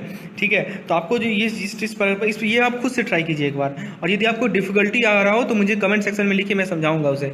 ठीक है, तो बेसिकली आप देखेंगे कि टोटल अमाउंट आएगा वो हमारा आएगा इस केस में जो इस केस में हमारा टोटल नंबर आएगा दोस्तों, वो आ जाएगा हमारा 1483। ठीक है, नेक्स्ट क्वेश्चन है, if the total number of account at the end of year is 37,200, how many new account can be added to triple C category such that it percentage of total portfolio is 3%। अब देखिए हमारा 37,200 है, उसका 3% कितना हो जाएगा 1116, और हम लोग ऑलरेडी कैलकुलेट कर चुके हैं कि जो हमारा ट्रिपल सी कैटेगरी अकाउंट है वो कितना है 1054। तो कितना न्यू अकाउंट ऐड किया गया बताइए, तो 62। तो देखिए पिछला डाटा को यूज करना भी आना चाहिए आपको। और लास्ट क्वेश्चन है हमारा, which category has suffer maximum rating deterioration. तो डिटेरिएशन का मतलब क्या हुआ कि जो रेटिंग वर्स्ट रेटिंग में जाना, अभी जो प्रेजेंट रेटिंग है उससे खराब रेटिंग में जाना, उसे डिटेरिएशन कहेंगे। तो बेस्ट रेटिंग कौन सा है AAA, और वर्स्ट कौन सा है D, तो ऑब्वियसली डिफॉल्ट है। तो यदि कोई अकाउंट BBB से B में गया तो ये रेटिंग डिटेरिएशन हो गया। तो मैक्सिमम रेटिंग डिटेरिएशन किस केस में देखा गया है, CCC कैटेगरी में। ठीक है, इसमें 21.94% अकाउंट D में चला गया है। तो ये था हमारा केस स्टडी नंबर 2। आइए दोस्तों हम लोग अपना देखते हैं केस स्टडी नंबर 3। हमारे पास कुछ इन्फॉर्मेशन दिया गया है BC बैंक लिमिटेड का, जिसका रिप्राइजिंग एसेट और लायबिलिटी 31 मार्च 2015 का दिया हुआ है। तो देखिए ये जून 15 एग्जाम में पूछा भी गया था क्वेश्चन। तो कॉल मनी दिया हुआ है 1500 करोड़, कैश क्रेडिट एडवांस दे रखा है 1200 करोड़, कैश इन हैंड दे रखा है 1000 करोड़, सेविंग बैंक डिपॉजिट है 1500 करोड़, फिक्स डिपॉजिट है 1500 करोड़, करंट बैलेंस अकाउंट है 1250 करोड़। तो दोस्तों आपसे पूछा गया है कि adjusted gap in repricing asset and liability कितना होगा। तो देखिए दोस्तों जब हम लोग एसेट की बात करते हैं, किसी बैंक के लिए एसेट क्या होता है, तो लोन है, ठीक है, वो एसेट है, और जो लायबिलिटीज़ होते हैं वो हमारे डिपॉजिट्स होते हैं। डिपॉजिट्स हमारे लायबिलिटी होते हैं और लोन हमारे एसेट होते हैं। जहाँ तक बात है रिप्राइजिंग एसेट एंड लायबिलिटी की, मतलब क्या हुआ, means whose rate of interest changes with change in base rate. तो बेस रेट जैसे जैसे चेंज होगा वैसे वैसे रेट ऑफ इंटरेस्ट भी हमारा चेंज होगा। तो इस क्वेश्चन को सॉल्व करने के लिए सबसे पहले हमें क्या करना है कि रिप्राइजिंग एसेट और रिप्राइजिंग लायबिलिटी में कैटेगराइज करना है, डिवाइड करना है। देखिए इस केस में आप बताइए कि जो हमारा कॉल मनी है वो क्या है हमारा, वो हमारा एसेट है। कैश क्रेडिट है वो क्या है हमारा एसेट है। ठीक है, तो इसीलिए इस दोनों को हम लोगों ने रिप्राइजिंग एसेट की कैटेगरी में डाल दिया है। ठीक है, किसको कॉल मनी को और कैश क्रेडिट को। अब बताइए लायबिलिटी क्या क्या है हमारा, तो सेविंग बैंक और फिक्स डिपॉजिट क्या है, बैंक के लिए लायबिलिटी है, इसीलिए हम लोगों ने रिप्राइजिंग लायबिलिटी में इस दोनों को डाल दिया है। अब आप ये प्रश्न सोचेंगे कि कैश इन हैंड और करंट बैलेंस को हम लोगों ने ना एसेट में डाला ना लायबिलिटी में डाला, ऐसा क्यों। अब बताइए दोस्तों, मैंने यहाँ पे क्या लिखा है, एक लाइन पढ़िए, whose rate of interest changes with change in base rate. या आप बताइए कि क्या कोई कैश इन हैंड पे कोई इंटरेस्ट अर्न होता है क्या, बिल्कुल नहीं होता है। कोई करंट बैलेंस पे कोई इंटरेस्ट अर्न होता है क्या, बिल्कुल नहीं होता है। ठीक है, इसीलिए इन दोनों को हम लोग ना ही रिप्राइजिंग एसेट में डालते हैं, ना ही रिप्राइजिंग लायबिलिटी में डालते हैं। दोस्तों इस कंसेप्ट को मैंने अच्छे तरीके से समझाया है अपने BFM के मॉड्यूल D के वीडियो लेसन में, आप वहाँ पर जाके इसे समझ सकते हैं। तो दोस्तों इसलिए कैश इन हैंड और करंट बैलेंस पे कोई इंटरेस्ट अर्न नहीं होता है, तो ना ही उसे हम लोग रिप्राइजिंग एसेट में डालेंगे, ना ही रिप्राइजिंग लायबिलिटी में डालेंगे। चलिए अब हमसे पहला क्वेश्चन क्या पूछा गया है, एडजस्टेड गैप बताना है। तो बहुत सिंपल है, एडजस्टेड गैप होता क्या है, तो जो रिप्राइजिंग एसेट है माइनस रिप्राइजिंग लायबिलिटी है उसे माइनस कर दीजिए। तो रिप्राइजिंग एसेट कितना है 1500 प्लस 1200 यानी 2700। रिप्राइजिंग लायबिलिटी कितना है 1500 प्लस 1500 यानी कि 3000। तो 2700 माइनस 3000 कितना होगा, उसका मॉड ले लीजिए यानी कि 300। नेगेटिव को हम लोग इंक्लूड नहीं करेंगे, गैप मतलब कि वो नेगेटिव पॉजिटिव चलेगा दोनों। तो आंसर होगा इसका 300, ऑप्शन नंबर D। आइए नेक्स्ट क्वेश्चन देखते हैं। क्वेश्चन कर रहा है कि if interest fall bye 1% across the board for all asset and liability the net interest income will be. बहुत अच्छा क्वेश्चन है दोस्तों, समझिए इसको। मैंने पहले भी समझाया है, आज मैं फिर समझा रहा हूँ कि इंटरेस्ट यदि 1% से घट गया, ठीक है, अक्रॉस द बोर्ड पर हर एक एसेट एंड लायबिलिटी के लिए एक इंटरेस्ट मान लीजिए कि 1% घट गया, ठीक है, तो बताइए नेट इंटरेस्ट इनकम क्या होगा। तो बताइए अब मान लीजिए कि इसमें कैश इन हैंड लें या करंट बैलेंस लें, क्योंकि इंटरेस्ट को कोई प्रभाव ही नहीं पड़ता है उस पर, तो वो रिप्राइजिंग एसेट लायबिलिटी में आएगा ही नहीं आएगा, इसलिए हम लोग उसे एक्सक्लूड कर देते हैं। अब इंटरेस्ट कितना परसेंट घटा, 1% घटा, सभी एसेट एंड लायबिलिटी के लिए घटा, तो नेट इंटरेस्ट इनकम। तो पहले तो आपको ये पता होना चाहिए कि नेट इंटरेस्ट इनकम होता क्या है। तो आप मेरे BFM मॉड्यूल के प्लेलिस्ट में जाइए, वहाँ पे मैंने नेट इंटरेस्ट इनकम को अच्छे से समझाया है। अभी मैं फिलहाल एक शॉर्ट में समझा देता हूँ आपको। तो देखिए कंसेप्ट को समझिए, इंटरेस्ट रेट कितना से घटा है 1% से, हर एक एसेट के लिए और हर एक लायबिलिटी के लिए। इसका क्या मतलब हुआ कि बैंक को एसेट पे 1% इंटरेस्ट कम मिलेगा, ठीक है, और इसका ये भी मतलब हुआ कि उसे अपने लायबिलिटी पे 1% इंटरेस्ट कम देना पड़ेगा। समझ रहे हैं बात को। बैंक का एसेट क्या है, लोन है, तो लोन पे उसे 1% इंटरेस्ट कम मिलेगा, और बैंक का लायबिलिटी क्या है, जो डिपॉजिट्स है, तो डिपॉजिट पे बैंक को 1% इंटरेस्ट ज़्यादा देना पड़ेगा। समझ रहे हैं बात को, ठीक है, 1% कम देना पड़ेगा अपने लायबिलिटी में। अब बताइए बैंक को क्या, अब देखिए तीन हज़ार क्या है हमारा, अब बताइए टोटल हमारा लायबिलिटी कितना है। लायबिलिटी हमारा 3000, सेविंग बैंक में 1500, फिक्स डिपॉजिट में 1500, तो 1500 प्लस 1500 कितना हो जाएगा 3000। तो 3000 पे 1% कितना होगा बताइए, 3000 का 1%, तो 3000 का 1% हो जाएगा 30 रुपया, 30 करोड़। तो ये 30 करोड़ क्या है, तो 30 करोड़ बैंक को इतना कम देना पड़ेगा ना, समझ रहे हैं। अब जरा आ जाइए आप अपने एसेट साइड में। एसेट टोटल एसेट कितना है हमारा 1500 प्लस 1200 यानी कि 2700। 2700 का 1% कितना होगा 27 करोड़। तो 27 करोड़ बैंक को कम अर्न करेगी ना, समझ रहे हैं। तो 30 करोड़ वो उसको कम देना पड़ रहा है और 27 करोड़ उससे कम अर्न कर रही है। तो हमारा एनआईआई होता क्या है, एनआईआई दोनों का डिफरेंस ही तो होता है, समझ में आया आपको। नेट इंटरेस्ट इनकम जो होता है वो हमारा reprising asset minus reprising liability होता है। तो आप बताइए एनआईआई बैंक का इंप्रूव हुआ या नहीं हुआ, बिल्कुल इंप्रूव हुआ, आप देख सकते हैं, ठीक है। 3 करोड़ से इंप्रूव हुआ, क्योंकि 30 करोड़ का वहाँ पे देखिए 27 करोड़ का तो नुकसान हो ही रहा है, लेकिन 30 करोड़ का फायदा भी तो हो रहा है, समझ रहे हैं बात को। तो 3 करोड़ का कुल मिलाकर एनआईआई इंप्रूव हुआ है हमारा। तो इस तरह समझिए, ये सबसे बेस्ट तरीका है इस कंसेप्ट को सॉल्व करने का। चलिए आगे बढ़ते हैं। अब देखिए नेक्स्ट क्वेश्चन है कि इंटरेस्ट 1.5% बढ़ा हर एक एसेट और हर एक लायबिलिटी के लिए, तो नेट इंटरेस्ट इनकम क्या होगा। आपके सामने 4 ऑप्शन है। पहला ऑप्शन कर रहा है कि 4.5 करोड़ बढ़ जाएगा, दूसरा ऑप्शन कर रहा है कि 4.5 करोड़ घट जाएगा, तीसरा ऑप्शन कर रहा है कि 1.5 करोड़ बढ़ जाएगा, और चौथा ऑप्शन कर रहा है कि डाटा ही इनसफिशियंट है। आप बताइए दोस्तों, फिर से मैंने ट्रिक बताया उसे सॉल्व कीजिए, दिमाग लगाइए दोस्तों। सबसे पहली बात कि इंटरेस्ट कितना बढ़ा 1.5% बढ़ा। अब बताइए कि 1.5% किसका, तो 1.5% हमारा एसेट है कितना 3000 करोड़ है, तो 3000 करोड़ का 1.5% कितना होगा 45 करोड़ होगा ना। तो 45 करोड़ बैंक को क्या करना पड़ेगा, ये हमारा लायबिलिटी है दोस्तों, 45 करोड़ बैंक ने अर्न किया, नीड टू पे 40। अब देखिए दोस्तों यहाँ पे एक चीज़ ध्यान रखने वाला था, इंटरेस्ट बढ़ा, पहले केस में इंटरेस्ट घटा था, अब यहाँ पे इंटरेस्ट बढ़ा है। अब इंटरेस्ट बढ़ेगा तो क्या होगा बताइए कि जो बैंक का लायबिलिटीज़ है जो कि डिपॉजिट्स है, तो डिपॉजिट्स पे ज़्यादा पैसा देना पड़ेगा कस्टमर को। तो कितना ज़्यादा पैसा देना पड़ रहा है, तो 45 करोड़ ज़्यादा देना पड़ रहा है। चलिए अब आ जाइए अपने लोन के साइड में। तो लोन का इंटरेस्ट यदि बढ़ रहा है तो बैंक को फायदा है ना दोस्तों, बैंक को ज़्यादा पैसा मिलेगा। तो अब बताइए टोटल लोन है कितना, टोटल लोन है हमारा 2700 करोड़। 2700 करोड़ का 1.5% निकालिए, तो 27 करोड़ का 1.5% निकालिएगा तो आपको मिल जाएगा 40.5 करोड़। अब बताइए दोस्तों ये 40.5 करोड़ बैंक को फायदा हो रहा है या नुकसान हो रहा है, फायदा हो रहा है, इतना पैसा और मिलेगा बैंक को, ठीक है। चलिए अब बताइए हम एनआईआई का बात करते हैं, नेट इंटरेस्ट इनकम का बात करते हैं। तो आप क्या कीजिएगा कि अब बताइए इस केस में इंप्रूव हो रहा है कि लॉस हो रहा है, ऑब्वियसली लॉस हो रहा है दोस्तों, कि आपका यहाँ पे लायबिलिटी बढ़ गया ज़्यादा, 45 करोड़ बढ़ गया, लेकिन आपका जो एसेट है वो 40.5 करोड़ ही बढ़ा। तो आपका नेट इंटरेस्ट इनकम क्या हो गया, रिड्यूस हो गया, फॉल हो गया। कितना करोड़ फॉल हो गया, 4.5 करोड़ फॉल हो गया। तो चीज़ें आपको क्लियर हो रही हैं। चलिए उम्मीद है दोस्तों एक लाइक जरूर कर दीजिएगा, क्योंकि ये सभी कंटेंट को लाने में और आपको समझाने में काफ़ी ज़्यादा एफर्ट लगाना पड़ता है। चलिए आगे बढ़ते हैं दोस्तों।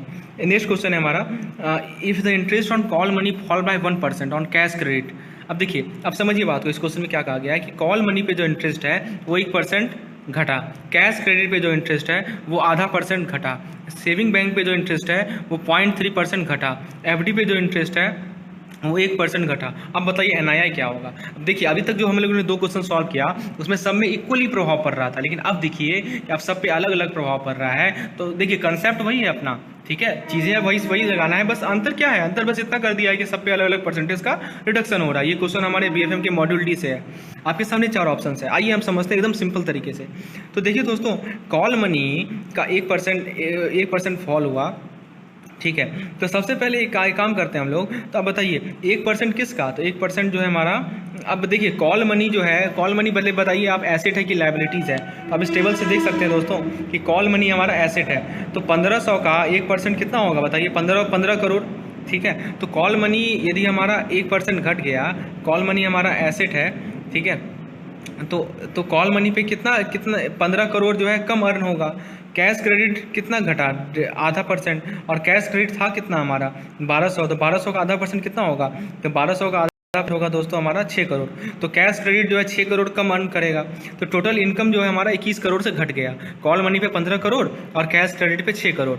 अब जरा आ जाइए हम अपने लायबिलिटी साइड पे। तो लायबिलिटी साइड में सेविंग अकाउंट पे कितना घटा, 0.5%, ठीक है। 0.5% किसका, तो 0.5% 1500 का, तो 0.5% 1500 का निकालिएगा, ठीक है, तो वो आपको मिलेगा 4.5, ठीक है। और एफडी पे कितना है, एफडी पे भी है दोस्तों हमारा 0.3, तो आपको मिल जाएगा दोस्तों वो मिल जाएगा आपको दोस्तों 15, ठीक है। अब बताइए दोस्तों, ये जो 4.5 करोड़ है और 15 करोड़ है, तो इतना बैंक को कम देना पड़ेगा ना पैसा एफडी पे, ठीक है। तो दोस्तों यदि इन दोनों को ऐड कर दिया जाए तो ओवरऑल बैंक को जो है 19.5 करोड़ रुपीज़ लेस पे करना होगा, ठीक है दोस्तों।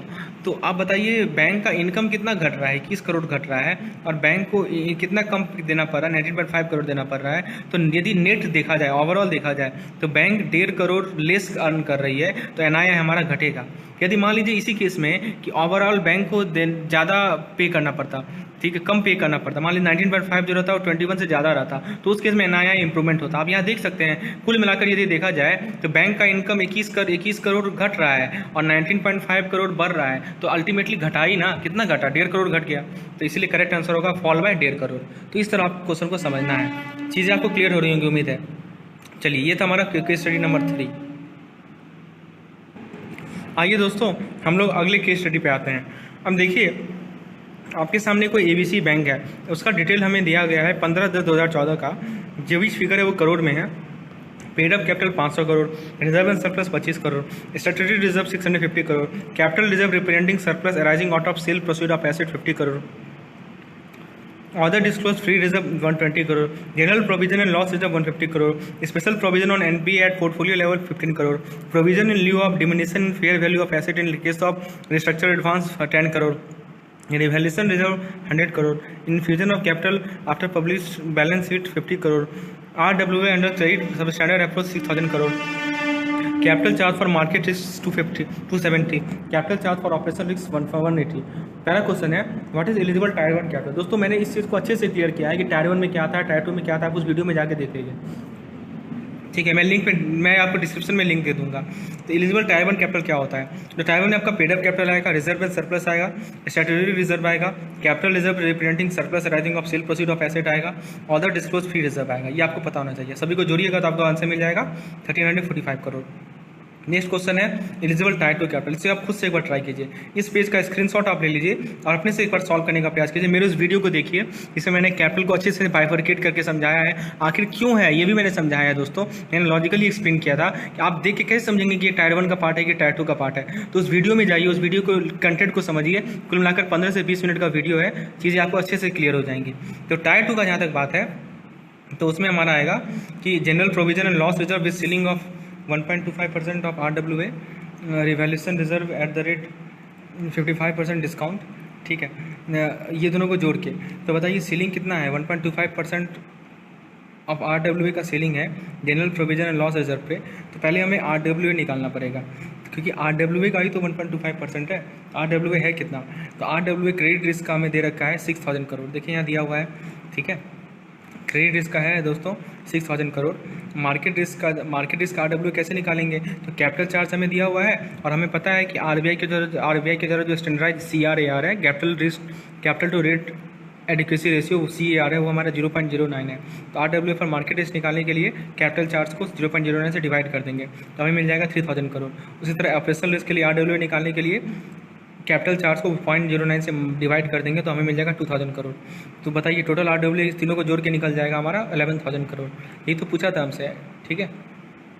अब इस 11.25 करोड़ का आप क्या करेंगे, 1.25% निकालेंगे और रिवैल्यूएशन रिजर्व 50% डिस्काउंट पे निकालेंगे तो आपको आंसर मिलेगा 182.5। इसे अब एक बार आप खुद से ट्राई कीजिएगा, मैंने RWA तो निकाल के आपको बता दिया, बाकी चीज़ें एक बार आप खुद से ट्राई कीजिए।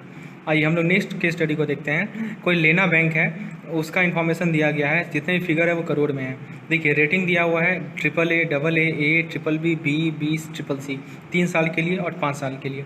बेस रेट 11% चार्ज किया जा रहा है AA AAA category, borrow for 3 year loan. Load factor जो है वो है AA के लिए 1%, A के लिए 2%, BBB के लिए 3%, BB के लिए 4%। और लोड फैक्टर को फर्दर 0.5% से इंक्रीज़ किया जाएगा हर एक एडिशनल मैच्योरिटी ओवर 3 ईयर, ठीक है। अब लोन कितना है, 400 करोड़ है 5 साल के लिए, वो दिया गया ए रेटेड कंपनी को 2 साल पहले।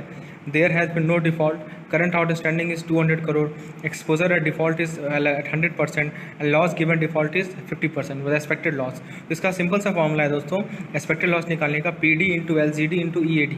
तो PD हमें कितना है दिया हुआ है बताइए 0.25, LGD कितना है 0.50, EAD कितना है 200, तो आंसर हो जाएगा 25 lakh. As per risk policy of the bank, the loan that shall earn the lower return will be। तो जो लोन जो वैसा लोन जो कि लोअर रेट ऑफ इंटरेस्ट जो 3 साल पे होगा वो होगा AAA रेटेड बॉरोवर के लिए। ओके, नेक्स्ट क्वेश्चन है हमारा कि हमारा बंधन बैंक के बारे में कुछ डाटा दिया गया है जिसका कैपिटल है 400 करोड़। कब? 31/3/2014 को। तो कैश एंड बैलेंस पे था RBI 200 crore, bank balance 200, investment held for trading 500, available for sale 1000, held to maturity 500, advances net 200, other asset 300, total asset 4700। ठीक है, तो ये सब डाटा दिया गया और ब्रेकअप भी दिया हुआ है दोस्तों, HFT, AFS, STM, और ये भी दिया हुआ है टोटल रिस्क वेट एसेट कितना होगा। तो दोस्तों to determine the applicable risk weight simply multiply the exposure by risk weight and total risk weight will be. तो कैश एंड बैलेंस कितना है 200, उसको 0 से मल्टीप्लाई किया 0.00। बैंक बैलेंस कितना है 200, उसको 20 पर। तो क्या करना है आपको, क्या क्या मल्टीप्लाई करना है, तो जो रिस्क वेट का एक्सपोजर है उसको और टोटल रिस्क वेट को आपको मिल जाएगा। तो रिस्क ठीक है, तो इस प्रकार से मल्टीप्लाई करेंगे तो टोटल रिस्क वेट आपको मिल जाएगा 2990 करोड़। और दोस्तों नेक्स्ट क्वेश्चन है what is the percentage of total risk based asset to the book value of the asset. तो आपको मिल जाएगा 63.61%। CR कैसे निकालेंगे, तो कैपिटल फंड बाय RWA आपको मिल जाएगा ये 13.38%। ओके, उसके बाद हमारा नेक्स्ट क्वेश्चन है, अब देखिए ये जो क्वेश्चन है आपका, ये है आपका मॉड्यूल ए से। Export bill for $5 million drawn 120 days from date of shipment. Shipment date दे रखा है 3 अक्टूबर 2014, ड्यू डेट है 1 फरवरी 2015, एक्सचेंज मार्जिन है 0.15%, स्पॉट रुपीज़ है 63.15, प्रीमियम दे रखा है आपको, rate to be quoted to the next 0.25 paisa and rupees amount is to be rounded off, rate of interest on post shipment export to up to 180 days is 9%। अब bill buying rate है, तो इसका काफ़ी easier explanation है। तो due date कितना है 1 फरवरी, तो premium of January would be charge, तो बिल बाइंग रेट हो जाएगा, स्पॉट रेट दिया हुआ 63.15, प्रीमियम को ऐड कर दीजिए 0.55, इंटर बैंक रेट को ऐड कर दीजिए 60.70, मार्जिन को घटा दीजिए 0.955, तो रेट मिल जाएगा 63.6045। और दोस्तों इस प्रकार से हमारा 95 नंबर क्वेश्चन भी हो जाएगा।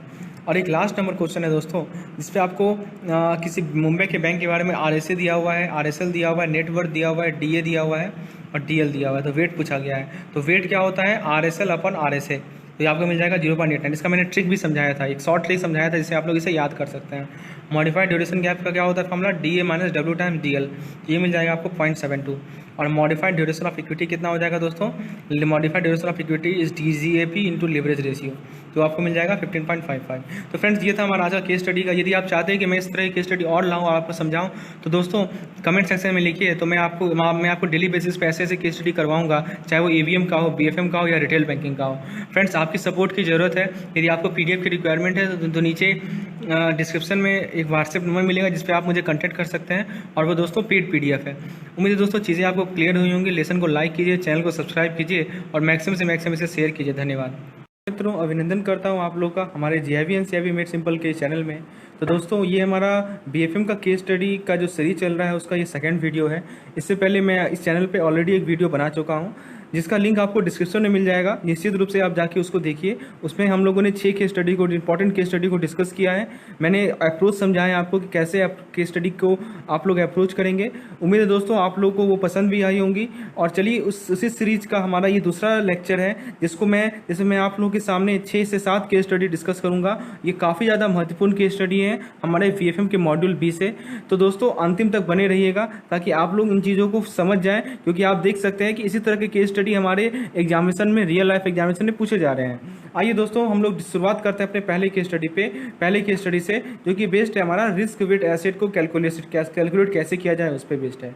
इससे पहले कि मैं आपको केस स्टडी में लेकर चलूँ, मैं कुछ बेसिक कंसेप्ट आपको समझाना चाहता हूँ। हमारे सामने देख सकते हैं कि ये दो कॉलम है। जो पहला कॉलम है वो रेटिंग का है और जो दूसरा कॉलम है वो रिस्क वेट का है। तो दोस्तों रेटिंग हमारा AAA होगा, AA होगा, A होगा, BBB होगा या BBB से भी कम होगा।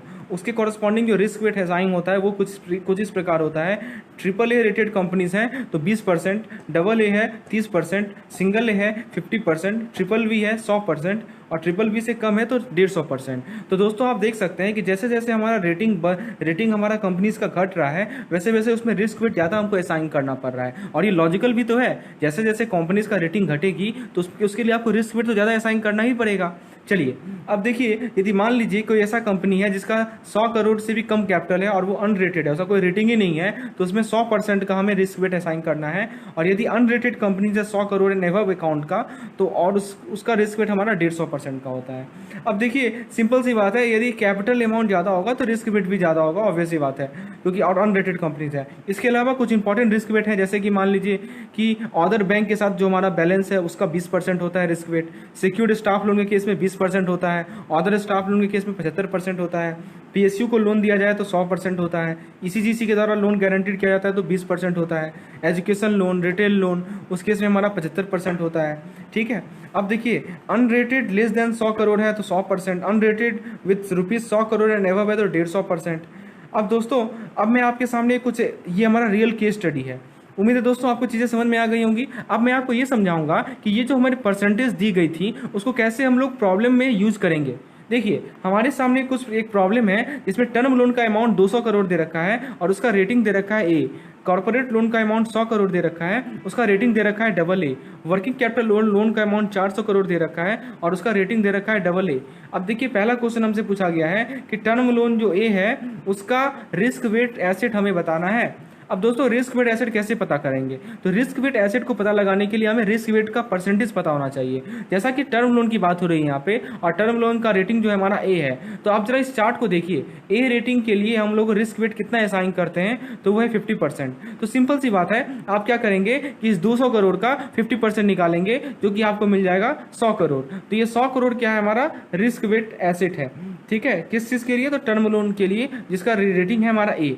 अब जरा बात करते हैं कॉर्पोरेट लोन के लिए, तो कॉर्पोरेट लोन का अमाउंट कितना है, हमारा 100 करोड़ का है। कॉर्पोरेट लोन का रेटिंग क्या है, हमारा AA है। AA का जो रिस्क वेट होता है वो कितना होता है, 30% होता है। तो सिंपल सी बात है, 100 करोड़ का आप 30% निकाल लीजिए, आपको मिल जाएगा 30 करोड़। तो ये 30 करोड़ क्या मिल गया हमें, ये 30 करोड़ हमें मिल गया रिस्क वेट एसेट। किस चीज़ का, तो कॉर्पोरेट लोन का, जो कि AA रेटेड है। अब बात करते हैं हम लोग वर्किंग कैपिटल लोन, तो वर्किंग कैपिटल लोन का अमाउंट कितना है, 400 करोड़ है। वर्किंग कैपिटल लोन जो है वो भी AA रेटेड है, और AA रेटेड में हम लोगों ने देख लिया है कि उसमें जो हमारा रिस्क वेट असाइन होता है वो 30% होता है। तो सिंपल सा लॉजिक है, 400 का आप 30% यदि निकालेंगे तो आपको मिल जाएगा 120 करोड़। तो कुल मिलाकर देखा जाए, यदि हम लोग इंडिविजुअली हर एक रिस्क वेट एसेट को ऐड अप सम अप करें, तो पहले केस में हमें मिला था 100 करोड़, दूसरे केस में हमें मिला 30 करोड़, और तीसरे केस में हमें मिला 120 करोड़। यदि हम सम अप करें इंडिविजुअल रिस्क वेट एसेट को, तो टोटल रिस्क वेट एसेट जो हमें मिलेगा वो मिलेगा हमें कितना, 250 करोड़। तो दोस्तों क्वेश्चन में आपसे यही पूछा जाएगा कि आपको टोटल रिस्क वेट एसेट को बताना है, लेकिन टोटल निकालने के लिए तो इंडिविजुअल पहले आप निकालेंगे ना, और इंडिविजुअल कैसे निकालेंगे वो मैंने यहाँ पे आपको समझा दिया। तो ये था हमारा पहला केस स्टडी, जिसमें मैंने फंड बेस्ड लिमिट का रिस्क वेट कैसे निकाला जाता है वो आप लोगों के सामने डिस्कस किया। अब आइए नेक्स्ट केस स्टडी को डिस्कस करते हैं। आपको जैसे कि पता होगा कि जो हमारा एक्सपोजर होता है उसको दो पार्ट में क्लासिफाई किया जाता है, एक होता है फंड बेस्ड और एक होता है नॉन फंड बेस्ड। इसको मैंने अपने BFM के मॉड्यूल B का जो लेक्चर है उसमें अच्छे तरीके से डिस्कस किया था दोस्तों। अब फंड बेस्ड के केस में रिस्क वेट हमें डायरेक्टली दिया रहता है, लेकिन दोस्तों जो हमारा नॉन फंड बेस्ड एक्सपोजर होता है उस केस में हमें CCF का यूज करना पड़ता है, क्रेडिट कन्वर्जन फैक्टर का यूज करना पड़ता है। यदि आप लोग डिटेल में जानना चाहते हैं कि CCF है क्या, तो आप लोग क्या कीजिए, नीचे डिस्क्रिप्शन में जाइए, मैं लिंक प्रोवाइड कर रहा हूँ, उस वीडियो को देखिए एक बार। मैंने डिटेल डिस्कशन किया है दोस्तों, मैंने एक एक पॉइंट को समझाया है कि CCF का मीनिंग क्या है, CCF को यूज कैसे करते हैं, वो सब डिटेल में मैंने समझाया है। यहाँ पे मैं उतना डिटेल में नहीं समझा सकता हूँ क्योंकि वो वीडियो ही कुल मिलाकर 20 मिनट का है, तो हमारा टाइम का कंस्टेंट है, तो एक बार आप जरूर जाके उसे देखिए एक बार। आइए दोस्तों हम लोग जरा इस क्वेश्चन को देखते हैं। इस केस में हम लोग ये सीखेंगे कि यदि हमारा नॉन फंड बेस्ड एक्सपोजर है तो हम लोग उस केस में रिस्क वेट को कैसे कैलकुलेट करते हैं। जैसा कि मान लीजिए कि हमें कैश क्रेडिट का जो सैंक्शन लिमिट है वो 100 लाख का है, और जो ड्रॉन पोर्शन है वो है 60 लाख का, और जो अनड्रॉन पोर्शन है वो 40 लाख का। सिंपल सी बात है, जो हमारा कैश क्रेडिट का लिमिट है वो 100 लाख का है, उसमें से हम लोगों ने ऑलरेडी 60 लाख को ड्रॉ कर लिया, लेकिन 40 लाख को अभी बचा हुआ है, वो अनड्रॉ किया हुआ है। उसी तरह यदि टर्म लोन है तो टर्म लोन का सैंक्शन लिमिट है 700 लाख का, जिसे 3 स्टेज में ड्रॉ किया जाएगा, और उसका ड्रॉ शेड्यूल भी दिया हुआ है 3 इयर्स। तो देखिए पहला स्टेज में क्या होगा, 150 करोड़, दूसरे स्टेज में क्या होगा 200 करोड़, और तीसरे स्टेज में क्या होगा 350 करोड़। ठीक है दोस्तों, अब देखिए जो बोरोवर है, जो लोन को ले रहा है, ठीक है, उसे बोरोवर कहते हैं, उसको बैंक का अप्रूवल चाहिए कि जो किस चीज़ के लिए, स्टेज 2 और स्टेज 3 में जो पैसा निकालेगा उसके लिए बैंक का अप्रूवल चाहिए। ठीक है, अब उसने क्या किया, कुछ फॉर्मेलिटीज़ को कंप्लीट किया, और दोस्तों वो ऑलरेडी 50 करोड़ स्टेज 1 के अंदर ड्रॉ कर चुका है। ठीक है दोस्तों, और मैक्सिमम कितना लिमिट था, 150 करोड़ का लिमिट था। अब देखिए सबसे पहले आपसे कैपिटल चार्ज निकालने पूछा जाता है, तो कैपिटल चार्ज किस पे निकालेंगे आप, तो कैपिटल चार्ज अनड्रॉन लिमिट पे निकालेंगे। कैसे निकालेंगे वो मैं समझाता हूँ। तो देखिए दोस्तों, उसका एक फॉर्मूला है, यही है हमारा, ये कंसेप्ट मैंने अच्छे तरीके से समझाया हुआ है। तो जो हमारा अनड्रॉन सीसी लिमिट होता है उस पर 20% कैपिटल चार्ज लेते हैं। जो हमारा अनड्रॉन टर्म लोन लिमिट होता है जिसको 1 साल के अंदर ड्रॉ करना है उस पर 20% कैपिटल चार्ज लेंगे, और जो अनड्रॉन टर्म लिमिट है जिसको 1 साल के बाद भी हमें ड्रॉ करना है 50% हम लोग कैपिटल चार्ज को लेते हैं।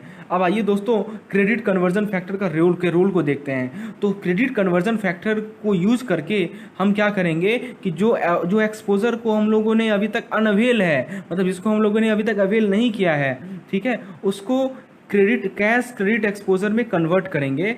ठीक है, तो समझिए बात को, अनअवेल्ड एक्सपोजर को कैश क्रेडिट एक्सपोजर में कन्वर्ट करने का जो तरीका होता है उस चीज़ के लिए हम लोग CCF यानी क्रेडिट कन्वर्जन फैक्टर का प्रयोग करते हैं। ये समझ में आ गया होगा। आपके पास अनअवेल्ड एक्सपोजर है, उसको कन्वर्ट किस में करना है, कैश क्रेडिट एक्सपोजर में कन्वर्ट करना है। तो इसके लिए आप लोग क्या यूज करेंगे, इसके लिए आप लोग CCF को यूज करेंगे। चलिए दोस्तों आइए यूज करके देखते हैं। तो दोस्तों सबसे पहले आप बताइए कि जो हमारा CC लिमिट है उस पर अनड्रॉन लिमिट का कितना परसेंट लेना है, तो 20% लेना है। अब दोस्तों आप ये बताइए कि जो हमारा CC लिमिट है उसका अनड्रॉन पार्ट है कितना, तो साफ साफ लिखा हुआ है 40 लाख हमारा अनड्रॉन पार्ट है। तो इसी 40 लाख का तो 20% आप लेंगे, तो 40 लाख का 20% कितना होगा, वो होगा हमारा 8 लाख। दोस्तों यही है हमारा रिस्क वेट, समझ रहे बात को। ये जो 20% मैंने लिखा है वो बेसिकली हमारा रिस्क वेट ही तो है। ठीक है, 20% रिस्क वेट है।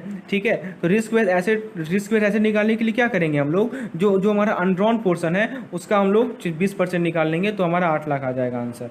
अब दोस्तों सेकंड पार्ट को पढ़ते हैं। On the term loan for application of CCF the undrawn portion will be taken into account for first stage only. ध्यान दीजिएगा कि यदि हम लोग टर्म लोन के केस का यदि डिस्कस करें, 2 केस था, एक था हमारा कैश क्रेडिट वाला और एक था हमारा टर्म लोन वाला। तो टर्म लोन वाले केस में क्या होगा, यदि हमें CCF को अप्लाई करना है तो अनड्रॉन पोर्शन किसका लेंगे, तो हम देख सकते हैं हमारे सामने 3 स्टेज है, फर्स्ट स्टेज, सेकेंड स्टेज और थर्ड स्टेज। तो ध्यान रखिएगा कि जो हमारा फर्स्ट स्टेज है उसी को हमें केवल कंसिडर करना है। क्योंकि ऐसा इसलिए क्योंकि जो सेकेंड और थर्ड स्टेज है उसका ड्रॉन पोर्शन वो कैसे मिलता है दोस्तों, वो बैंक से अप्रूवल लेना पड़ता है, ये मैंने समझाया भी है। ठीक है दोस्तों, तो इसीलिए वो उसका जो ड्रॉन पोर्शन है वो बैंक के परमिशन से ही मिलता है, लेकिन जो फर्स्ट स्टेज है उसमें ऐसा बिल्कुल नहीं है।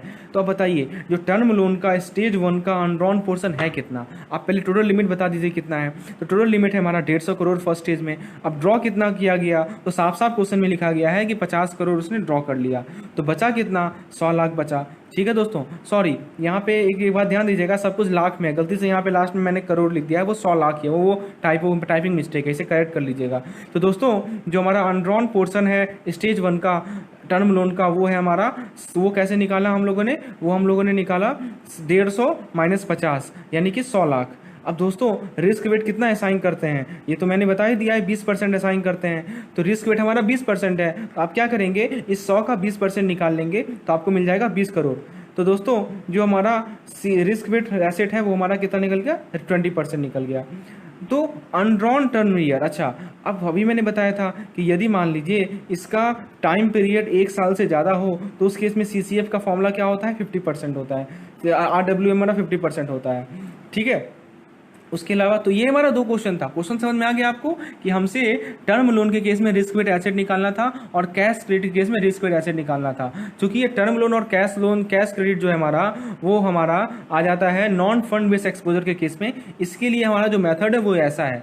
ठीक है दोस्तों, चलिए अब इसके अलावा मैं आपके सामने कुछ और डाटा लेकर आया हूँ। और बैलेंस शीट आइटम के केस में CCF कितना होता है, जैसे फाइनेंशियल गारंटीज है तो हमारा 100 करोड़ 100 CCF होगा। जैसा कि हमारा परफॉर्मेंस गारंटी है तो 50 होगा, LC है तो 20 होगा, और अनकंडीशनल टेकआउट फाइनेंस है तो 100% होगा, कंडीशनल टेकआउट फाइनेंस है तो 50% होगा।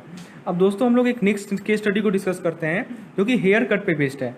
देखिए हेयर कट जो है वो किस पे डिपेंड करता है, वो काउंटर पार्टी पे डिपेंड करता है, काउंटर पार्टी की रेटिंग पे निर्भर करता है, और जो ट्रांजेक्शन है उसकी मैच्योरिटी पे निर्भर करता है। देखिए जो कैश का जो हेयर कट होता है वो 0 होता है, गोल्ड का जो हेयर कट है वो 15% है, केवीपी यानी किसान विकास पत्र और नेशनल सेविंग सर्टिफिकेट का और एलआईसी का जो हेयर कट है वो 0 होता है। ठीक है, जो हमारा standard supervisory haircut currency risk और कोलेट्रल के लिए है वो है हमारा 8%। जैसा कि एग्जाम्पल के तौर पे मैं समझाता हूँ, जैसा कि मान लीजिए एक लोन है 40 करोड़ का 4 साल के लिए, कोलेट्रल आपने 40 करोड़ का लिया, ए रेटेड पीएसयू का बॉन्ड है। कोलेट्रल किस रूप में है समझिए, कोलेट्रल 40 करोड़ का ही है, ए रेटेड पीएसयू का बॉन्ड है जिसका रेसिडुअल मैच्योरिटी है 3 साल का। अब दोस्तों अभी मैंने बताया था इस केस में जो पीएसयू बॉन्ड जो होता है उस केस में जो हेयर कट एप्लीकेबल होता है वो होता है हमारा 6%।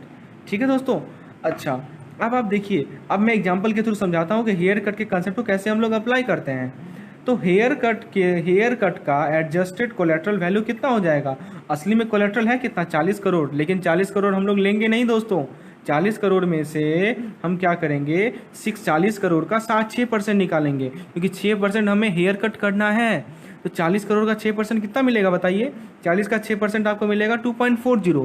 तो ये जो 2.40 है इसको हम लोग 40 करोड़ से सब्ट्रैक्ट करेंगे, समझ रहे हैं बात को। तो 40 माइनस 2.40 हमें कितना मिलेगा 37.60 करोड़ मिलेगा, और ये जो 37.60 करोड़ है वही हमारा haircut adjusted collateral value है। अब कोलेट्रल का वैल्यू 40 करोड़ नहीं रहा, अब वो घटकर हो चुका है 37.60। हेयर कट का यही तो काम होता है कि ये आपका जो कोलेट्रल जो वैल्यू था उसको एडजस्ट कर देता है ये। ठीक है, समझिए बात को। तो ये था हमारा। अब मान लीजिए कि मैच्योरिटी मिसमैच हो रहा है, तो उस केस में जो हेयर कट का जो वैल्यू होगा वो कैसे निकालते हैं। तो उसके लिए एक फॉर्मूला है दोस्तों, मैंने हेयर कट के वाले वीडियो में डिटेल में एक्सप्लेन किया है फॉर्मूले को, अभी मैं उस फॉर्मूले में नहीं जा रहा हूँ। तो 37.60 टाइम्स, इसमें देखिए T-T1 अपॉन T-T2 ऐसे करके एक फॉर्मूला था, मैंने वहाँ पे अच्छे तरीके से समझाया है कि T2 क्या होता है, T1 क्या होता है, T क्या होता है, सब कुछ मैंने क्लियर किया है। डिस्क्रिप्शन बॉक्स में जाइए, वहाँ पे लिंक मिल जाएगा आपको उस वीडियो का। चलिए, तो उस प्रकार से जो आप इसको वैल्यू निकालिएगा हेयर कट का तो मिल जाएगा 27.53 करोड़। ठीक है, तो जो एक्सपोजर का वैल्यू रह गया वो कितना रह गया, पहले था 40 करोड़, अब घट के हो गया 12.43 करोड़। तो ये एग्जांपल आपका समझ में आ गया। अब एक और एग्जांपल लेते हैं हम लोग। लोन है 100 करोड़ का, रेजिडुअल मैच्योरिटी है 3 साल का, कोलेट्रल सिक्योरिटी जो आरबीआई रिलीफ बॉन्ड दे रही है वो 20 करोड़ का है, और वो एक और डबल ए रेटेड बॉन्ड है 30 करोड़ का, इसका रेजिडुअल मैच्योरिटी है 3 साल का, कोई मैच्योरिटी मिसमैच नहीं है। और आरबीआई रिलीफ बॉन्ड का हेयर कट 2% है और डबल ए बॉन्ड का हेयर कट 4% है। तो हमसे पूछा क्या है क्वेश्चन में, ये सब डाटा हमें क्वेश्चन में दी गई है। हमसे पूछा क्या है कि हमें कोलेट्रल सिक्योरिटी का एडजस्टेड वैल्यू बताना है रिस्क मिटिगेशन के लिए, समझ रहे हैं बात को। तो आइए, तो इस केस में हमारा जो वेटेज है कोलेट्रल का वो कितना है 20% है आरबीआई बॉन्ड के रिलीफ बॉन्ड के लिए, और 30% है दोस्तों वो है हमारा किसके लिए, डबल ए रेटेड बॉन्ड के लिए। ये हम लोगों ने ऑलरेडी देख चुका है, अभी ऊपर ही देख लिया था हम लोगों ने। तो दोस्तों 20% का 2% निकालिए, 30 का 4% निकालिए, तो आपको मिल जाएगा 1.60। जो हमारा हेयर कट एडजस्टेड कोलेट्रल होता है उसका फॉर्मूला होता है C टाइम्स 1 माइनस 1.6%। ये सब मैंने हेयर कट वाले वीडियो में डिस्कस किया है, आप उसे एक बार जाके देख लीजिए। तो दोस्तों इस प्रकार से हमें C का वैल्यू मिल गया 49.20। तो जो हमारा एक्सपोजर एट रिस्क है रिस्क मिटिगेशन के लिए उसका जो वैल्यू मिलेगा वो 100 करोड़ माइनस 49.20 हो जाएगा, यानी 50.80 हो जाएगा। आइए हम लोग 13 नंबर केस स्टडी को डिस्कस करते हैं जो कि हमारा हेयर कट पे ही बेस्ड है, क्रेडिट रेट के मिटिगेशन के लिए। किसी कॉर्पोरेट को लोन दिया गया है 300 करोड़ का जो कि 3 साल में रिपे किया जाएगा। कॉर्पोरेट का रेटिंग है AAA, तो कंपनी ने 300 करोड़ कोलेट्रल जो है बैंक बॉन्ड के फॉर्म में प्रोवाइड किया है जिसका रेजिडुअल मैच्योरिटी है 3 साल का। हेयर कट दे रखा है 6% का। आरबीआई का गाइडलाइन है कि AAA का रिस्क वेट 20% लेना है और हेयर कट फॉर एक्सपोजर 0 लेना है। इस इन्फॉर्मेशन के बेसिस पे आपसे कोलेट्रल का वैल्यू पूछा गया है हेयर कट के बाद। तो सिंपल सी बात है, 300 का आप 6% निकाले यानी 18 करोड़, और 300 में से 18 करोड़ घटा दीजिए यानी 282 करोड़ आपका आंसर होगा। अब पूछा गया है दोस्तों कि जो हमारा नेट एक्सपोजर का वैल्यू होगा हेयर कट के बाद कितना होगा, तो क्या होगा उसके लिए फॉर्मूला मैंने बताया था, maximum current value of exposure times 1 plus haircut of exposure. ये फॉर्मूला है, इसको आप लोग याद रखेंगे। ठीक है, इस पर सब्स्टिट्यूट कीजिए तो आपको जो आंसर मिलेगा वो मिलेगा 18 करोड़। ठीक है दोस्तों, चलिए 14 नंबर केस स्टडी जो है इसमें हमसे ऑपरेशनल रिस्क का कैपिटल चार्ज का कैलकुलेशन पे बेस्ड है। तो इसके पैसे पहले कि मैं आपको इसमें आपको पता ही होगा कि 3 तरह से हम लोग ऑपरेशनल रिस्क का कैपिटल चार्ज को कैलकुलेट करते हैं। पहला है बेसिक इंडिकेटर अप्रोच। इसमें क्या होता है कि जो 3 साल का ग्रॉस इनकम है उसका 15%, एवरेज ग्रॉस इनकम का 15% लेते हैं। स्टैंडर्डाइज अप्रोच में क्या होता है कि बैंक का बिजनेस एक्टिविटीज़ को 8 बिजनेस लाइन में डिवाइड करते हैं। और AMA में क्या होता है वो हमारा एडवांस मेजरमेंट अप्रोच है। देखिए ग्रॉस इनकम का फॉर्मूला है, ये सब कुछ फॉर्मूले जो कि आपको ध्यान में रखने हैं, इसको नोट करते जाइए, ठीक है। और यदि आपको इस पीडीएफ की रिक्वायरमेंट है तो नीचे आपको मेरा व्हाट्सएप नंबर मिलेगा जिस पे आप मुझे डायरेक्टली कॉन्टैक्ट कर सकते हैं, और ये जो पीडीएफ है वो पेड है, ठीक है। चलिए, तो दोस्तों ग्रॉस इनकम का फॉर्मूला है net profit plus provision plus contingency plus operating expense, और भी कुछ टर्म्स है जो कि आप यहाँ पे देख सकते हैं। अब देखिए इसके बेसिस पे क्वेश्चंस हैं। बैंक का 3 साल का इन्फॉर्मेशन आपके सामने है, net profit, provision, staff expense, other operating expense, other income आपको दिया गया है। तो आपसे पूछा गया है कि कैपिटल चार्ज बताओ ऑपरेशन रिस्क का फर्स्ट ईयर रिजल्ट एलोन के बेसिस पे। तो देखिए कैपिटल चार्ज का फॉर्मूला होता है ग्रॉस इनकम का 15%। ग्रॉस इनकम कितना है हमारा, तो ग्रॉस इनकम जो है वो है हमारा 800। अब आप पूछेगा 800 कैसे आया, तो नीचे देखिए समझाता हूँ। 800 के लिए निकालने के लिए आपको NP plus provision plus staff expense plus other operating expense सभी को जोड़ देना है, ठीक है। जोड़ के मिलेगा आपको 800। यही 800 का आप लोगों ने 15% निकाला जो कि मिल गया 120 करोड़। तो जो ऑपरेशनल रिस्क वेट एसेट है वो कितना हो जाएगा, देखिए यहाँ पे दिया गया है कि once the bank has calculated capital charge, तो आपने कैपिटल चार्ज निकाल लिया तो उसको मल्टीप्लाई करना है 12.5 से, और तब रिस्क वेट एसेट पे आपको मिलेगा। तो आप क्या कीजिएगा, इसको 12.5 से मल्टीप्लाई कर दीजिए तो आपको मिल जाएगा 1500 करोड़, ठीक है। यही हमारा रिस्क वेट है। अब आपसे पूछा गया है कि आप सेकेंड ईयर के रिजल्ट को यूज़ कीजिए और फिर से कैपिटल चार्ज बताइए और फिर से हमें रिस्क वेट बताइए, रिस्क वेट एसेट बताइए। तो फिर से ग्रॉस इनकम पहले निकालेंगे, तो ग्रॉस इनकम मिल जाएगा हमें कितना बताइए, 100,000, ठीक है, 1000, और उसका 15% निकालेंगे तो मिल जाएगा 150। समझ रहे बात को, तो ये 150 करोड़ हमारा कैपिटल चार्ज आ गया। और जो ऑपरेशनल रिस्क वेट एसेट होता है वो फिर से 12.5 निकाल लेंगे, क्वेश्चन में दिया ही गया है 12.5 किसका, 150 का, तो आपको 1875। अब थर्ड ईयर की भी निकालिए तो सेम चीज़ है, आप निकाल सकते हैं। अब देखिए आप लोगों ने पहला साल, दूसरा साल, तीसरा साल, तीनों का आप लोगों ने कैपिटल चार्ज भी निकाल लिया और रिस्क वेट एसेट भी निकाल लिया। अब चौथा जो क्वेश्चन पूछा गया है, आपसे पूछा ये गया है कि फर्स्ट ईयर, सेकेंड ईयर और थर्ड ईयर के रिजल्ट के बेसिस पे ऑपरेशनल रिस्क का अमाउंट बताइए, ठीक है, as per basic indicator approach. तो सिंपल सी बात है, आप क्या कीजिएगा कि एवरेज ग्रॉस इनकम निकालिएगा तीनों साल का और उसको 15% से मल्टीप्लाई कर दीजिएगा। तो पहले साल का ग्रॉस इनकम है 800, दूसरे साल का ग्रॉस इनकम है हमारा कितना, दूसरे साल का ग्रॉस इनकम है 1000, और तीसरे साल का ग्रॉस इनकम है 1190। तो ये हमारा टोटल ग्रॉस इनकम हो गया, यानी 2990। इसको 3 से डिवाइड कर देंगे, ठीक है, और उसका 15% निकालेंगे तो कैपिटल चार्ज निकल जाएगा। और जो कैपिटल चार्ज निकला उससे हम लोग ऑपरेशनल रिस्क वेट एसेट भी निकाल सकते हैं 12.5 से मल्टीप्लाई करके, ठीक है दोस्तों।